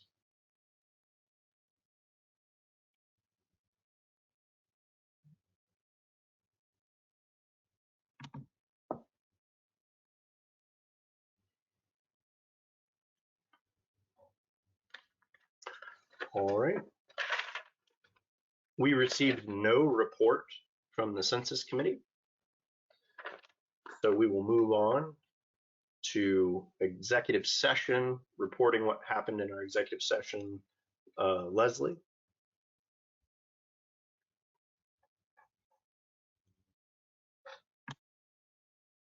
Mr. Chairman, executive session was opened on Saturday, January 22nd, 2023 at 2:35 p.m. Central Time and adjourned at 6:06 p.m. Central Time. Stephen Paul Chris, motion by KT Shepherd to uphold the temporary removal from participation in the Society of Stephen Paul Chris as issued by the Crown of the Kingdom of Ontario and their Kingdom Seneschal on November 29, 2022, to extend the temporary removal from participation and further to direct the Society Seneschal to begin an investigation into possible sanctions up to and including revocation of membership and denial of participation. Second by Jennifer Krochmal, opposed none, motion carried. Michael Henderson, motion by Mark Falcon to uphold the exile of the realm of Michael Henderson as issued by the Crown of the Kingdom of Atlantia on December 10th, 2022. Second by KT Shepherd, opposed none, motion carried. William Bill Speed, motion by Jennifer Krochmal to uphold the temporary removal from participation in the Society of William Bill Speed as issued by the Crown of the East Kingdom and their Kingdom Seneschal on September 17, 2022, to extend the temporary removal from participation and further to direct the Society Seneschal to begin an investigation into possible sanctions up to and including revocation of membership and denial of participation. Second by KT Shepherd, opposed none, abstained Mark Falcon, motion carried. Jay Wolford, motion by KT Shepherd to revoke the membership of and deny participation to Jay Wolford, effective immediately. Second by Gabrielle Fisher, in favor Gabrielle Fisher, Jennifer Krochmal, KT Shepherd, opposed Pug Bainter, Mark Falcon, motion carried. Ethelmark appeal of COVID variants. By consensus, the board took no action. June Fair on Tier, June 18, 2022. By consensus, the board took no action. Gulf War matters. G1, Trimaris Rapier incident. Director Mark Falcon recused himself from discussion of or voting on this issue. By consensus, the matter was returned to the Society Seneschal for additional work. Item G2, Todd Griffin. Director Mark Falcon recused himself from discussion of or voting on this issue. Motion by Jennifer Krochmal to deny the appeal request of Todd Griffin. Second by KT Shepherd, opposed none, recused Mark Falcon. The chair exercised his option to vote and did so in favor of the motion. Motion carried. Society Seneschal Office, Deputy for Investigations. This item was handled under item VA. President job description. By consensus, this item was forwarded to the chair, the director-elect Krista Capps, and President Fulton for development. Society Seneschal, State of the Known World. The report of the Society Seneschal was accepted as presented. January 22nd, 2023, subsidiaries. Action by written consent. All actions for subsidiaries of the Society for Creative Anachronism Incorporated are accepted by consensus. Director resignation Aaron Rusty Lloyd. By consensus, the resignation of Director Aaron Rusty Lloyd was accepted with profound regrets. The board would like to extend their extreme appreciation to Mr. Lloyd for the extensive service that he has provided to the society throughout his many years of service. Mr. Chairman, I was going to hesitate at this point to see if you needed to add anything on this item. Can you repeat the item as presented? Let me listen to it very carefully. Director resignation, Aaron Rusty Lloyd. By consensus, the resignation of Director Aaron Rusty Lloyd was accepted with profound regrets. The board would like to extend their extreme appreciation to Mr. Lloyd for the extensive service he has provided to the society throughout his many years of service. Yes, absolutely. And it is regrettable, and we really appreciate Rusty's, effort on behalf of the society. He has been, one of the long-running allies of making sure that the game is, a happy, safe, healthy place for all of us. And we regret that he can no longer work with us, but we respect and admire his decision. To continue, Director appointment seat A. By consensus, no action was taken. Director selection seat B. By consensus, no action was taken. Chair assignment. By a consensus, no action was taken. Vice chair assignment. By consensus, no action was taken. Ombudsman assignments. Chair, Ross Rogner, Ombudsman 4, President, Society Seneschal, Corporate Office, Executive Assistant, Financial Officers, Financial Committee, Census Committee. Vice Chair, Hug Banker, Ombudsman 4, DEI, Heralds, East, Caid, West. Director Mark Falcon, Ombudsman 4, Marshall, Atlantia, Aidenfeld, Meridies, Middle. Director Gabrielle Fisher, Ombudsman 4, A&S, Board Recruiting, Publications, including Tournaments Illuminated, Complete Anachronist, and The Chronicler. Ethel Mark, Artemisia, Avacol, Drakenwald, and Locap. Director Jennifer Krochmal, Ombudsman 4, Communications Committee, Information Technology, including the Webminister and Webmaster, Palantir, North Shield, and the Outlands. Director K.T. Shepard, Ombudsman 4, the Peerage Committee, Ontier, Anstiora, Eldemir, Glenavon, and Trimaris. Mr. Chairman, this closes your executive session minutes. Thank you, Leslie. And I did want to address something, and you tried to prompt me, and I forgot, but I remembered after we got done. I just wanted to let everybody know we have discussed Director Lloyd's resignation. Director-elect Capps is waiting in the wings, ready to step up.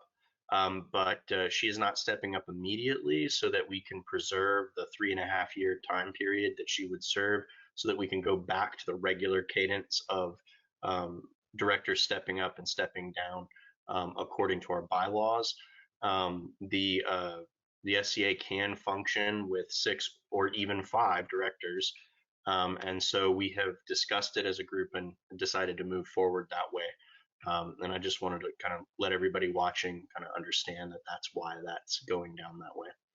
And thank you very much for presenting that, Leslie.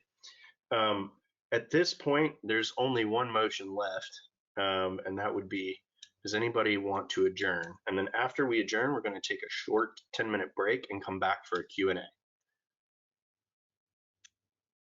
Director Falcon. Mr. Chairman, I move that we adjourn the January 22nd, 2023 quarterly meeting of the SCA Board of Directors. Is there a second? Seconded by Director Fisher. By consensus, we close this meeting, and I'll see everybody back in 10 minutes. Particularly to the interpreters, though, I wanted to say thank you, and ask everybody for a round of applause for them. They've done a great job today.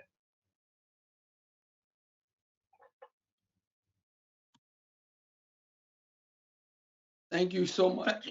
Thank you so much. It was so nice to meet everyone. On behalf of Malden Language Interpreters, we appreciate you. Have a good day.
Okay, everybody, we're back.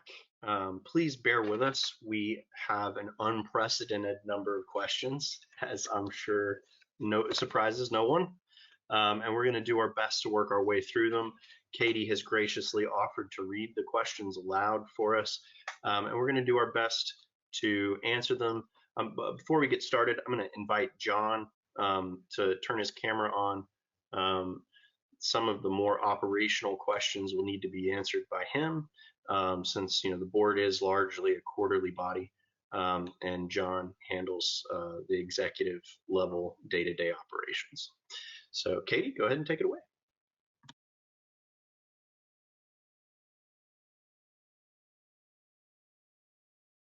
Katie, we can't hear you.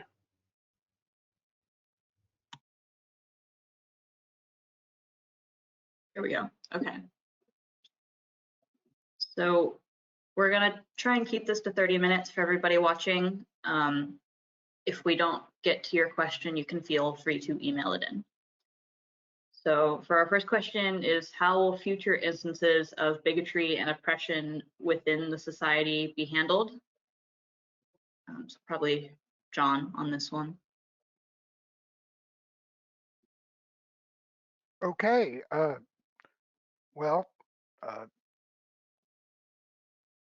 We should have a DEI officer in place very soon. We have policies reporting such activity, the hate speech policy, we have the bullying harassment policy.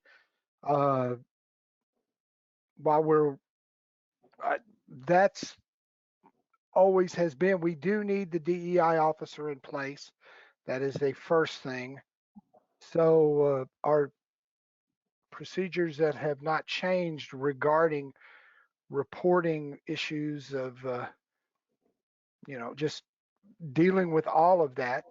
Again, like we put on the sign at every single event, if you have questions, you have things that aren't being addressed about such activity, email me, and I will either help with that or get it routed to the proper officer, which will get this addressed.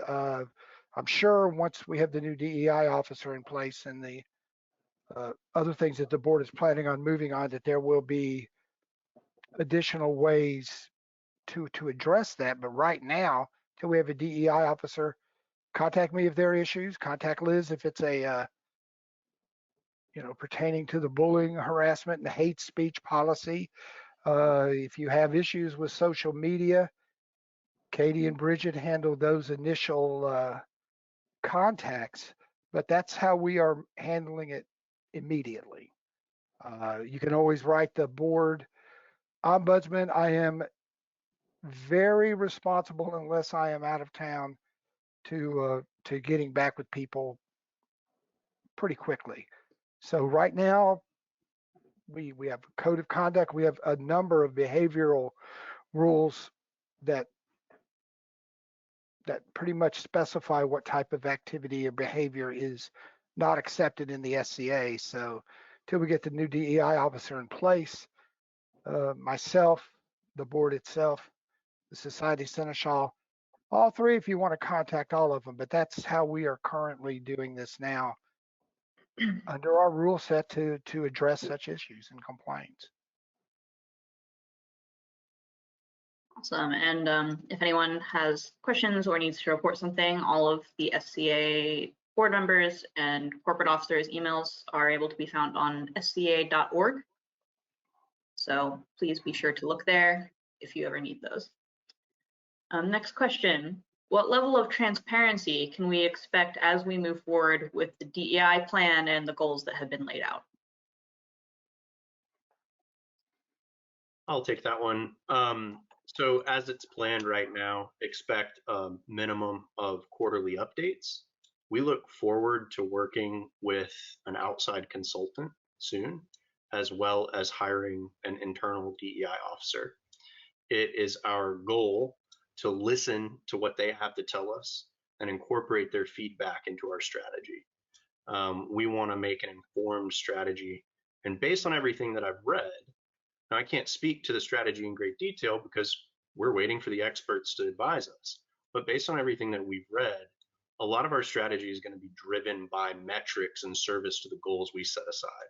So, it is my expectation that in working with and collaborating with the DEI office and the consultant, we're probably going to put some metrics out there that show transparently where we're going from and where we're going to. And that's our honest intent. Thank you. All right. Our next question is, what specific and actionable steps are being discussed to ensure the continual promotion of the principles of DEI and accessibility within the society and within the board of directors?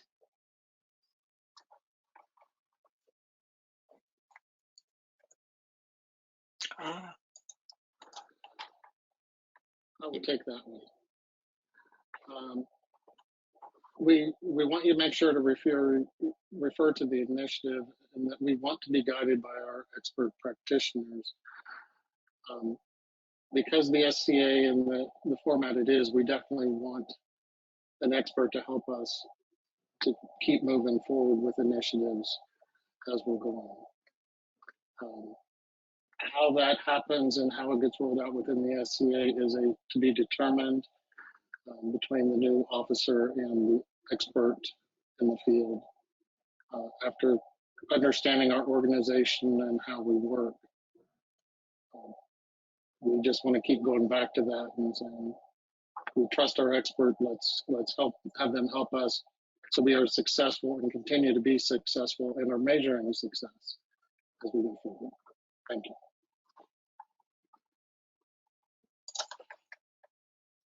Awesome.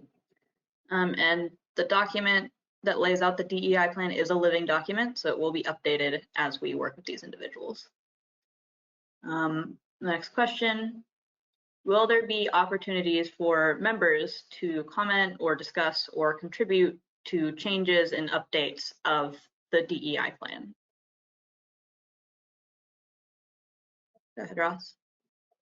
Yeah, I'll keep this brief. Again, because we want to work hand in hand with our officer and our consultant. I can't say for sure, but we are all anticipating that is very likely. A big part of what we've learned about in DEI training is that collaboration with all levels of the community is very important. And so based on what I've read, based on the education I've taken, I think that's very likely. So then our next question, what is the current timeline for the board and for officers to participate in DEI training and workshops?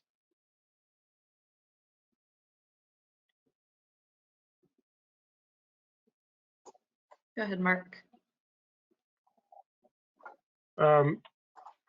Speaking for members of the board or about members of the board, they can speak for themselves.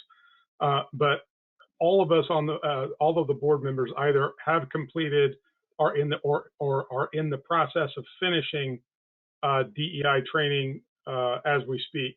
I believe by the end of the weekend we will have all completed it. In a couple of cases, there are board members who have gone on to complete additional training over and above what we had agreed to before that. With respect to the officers, I don't have that to hand, so I would defer to other voices on that. But I imagine that the implementation is similar.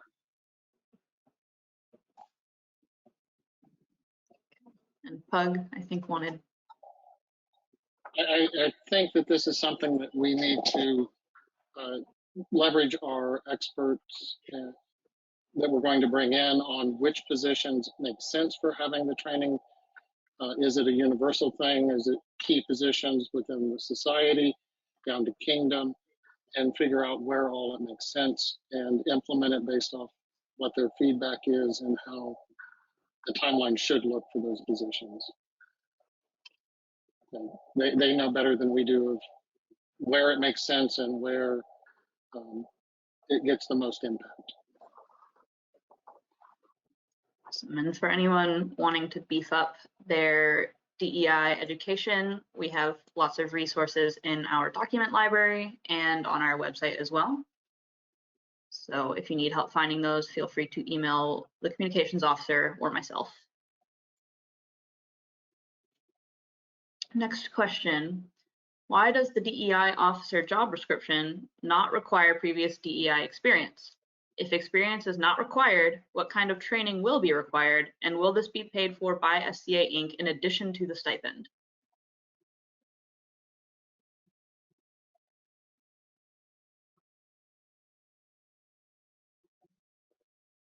Yes, John. So let's see. Has been a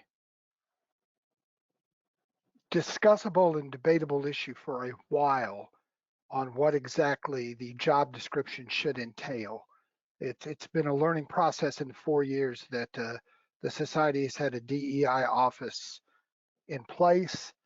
I imagine one of the things we will get from the outside source is what level of expertise do we want to require, as opposed to just having people submit their resume with experience in this, because that does need to be defined exactly.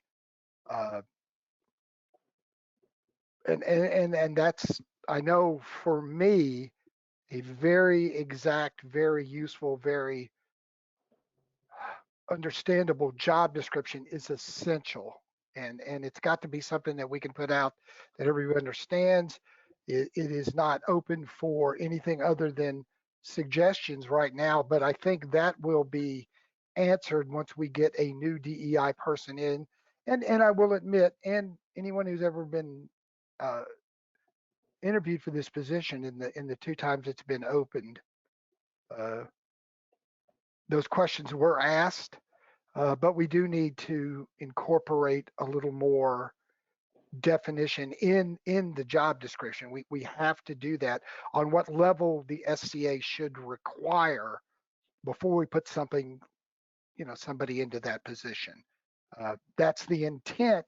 That is my intent. My intent has always been to work to get an exact and useful job description, but that's one of the things I think will come out, one of the first things that will come out once we get a DEI officer through the interview process, get the outside advisor in, and work on what exactly need. And if there is I can tell you this right now, though, I'm pretty sure the board will be for information, education that is needed for the board itself, for the DEI officer, or any officer in a professional position that needs additional education to do that job correct. We're still working through our budget issues, but that's a very good question. And personally, I think if we have an office in the DEI, my position, other, treasurer, exchequer, whether professional per se, legal counselor, it should be possible and should be made mandatory that, well, not mandatory, but that the board approves such additional educational opportunities, because that's the world and the needs change, and we need to stay up with that. That's very important, but I'm up for that. I think the board will go for that, yes. Okay. And just a reminder, we are limited on time. We want to respect our interpreters' time. So if we don't get to your question, you can always feel free to email John or your ombudsman or any of the officers. We want to work with you, so please let us know. The next 2 questions I'm going to combine. They're both about the peerage committee. So people would like to know, when is the next conference call that it was said it was going to be discussed at, and when will the results of that call be made public? And whether there is discussion on further non-martial peerages to be implemented in the future, or is it just this one new one right now? Sorry, I'll take that one. So the next conference call, as we decided earlier in the meeting, will be on February 27th. that's our plan. As for when the membership will find out, immediately after that meeting, I will, since I'm the ombudsman for the Peerage Committee, I will contact the Peerage Committee and let them know what the direction that the board decided to go in is. As for when that will be available to the public will probably be decided at the meeting itself, where we will figure out where we're going forward with that proposal from there. As to future peerages, I do not believe at this time that we are looking at anything else other than this proposal, but I'm sure we'll discuss that during that meeting and know where we're going specifically from there. Wonderful. And so our final question that we have time for today is whether it is a requirement that you have served your local branch and or kingdom prior to serving at a society level, and also do you have to be a peer to serve at the society level? Go ahead, Ross. I can say, Katie, are you a peer? I'm not a peer. I was not even, I did not have a grant until I became a society officer. So volunteer whenever you would like. Yeah, I just want to say two of some of the best directors I've ever heard of or worked with, Dick Sherman and Natalie Degerstrom, neither of which were peers. So at the very highest level, being a director, I can think of two non-peers right off the bat who served the society extremely well with diligence and care and duty. A lot of the officers we've worked with, you know, their experience as a peer or not as a peer doesn't really come into it. At the corporate level, a lot of what we do is a job, and it's often a very difficult, thankless job, and it can be pretty grueling. And I think that the requirements are, can you do the job, and can you hang in?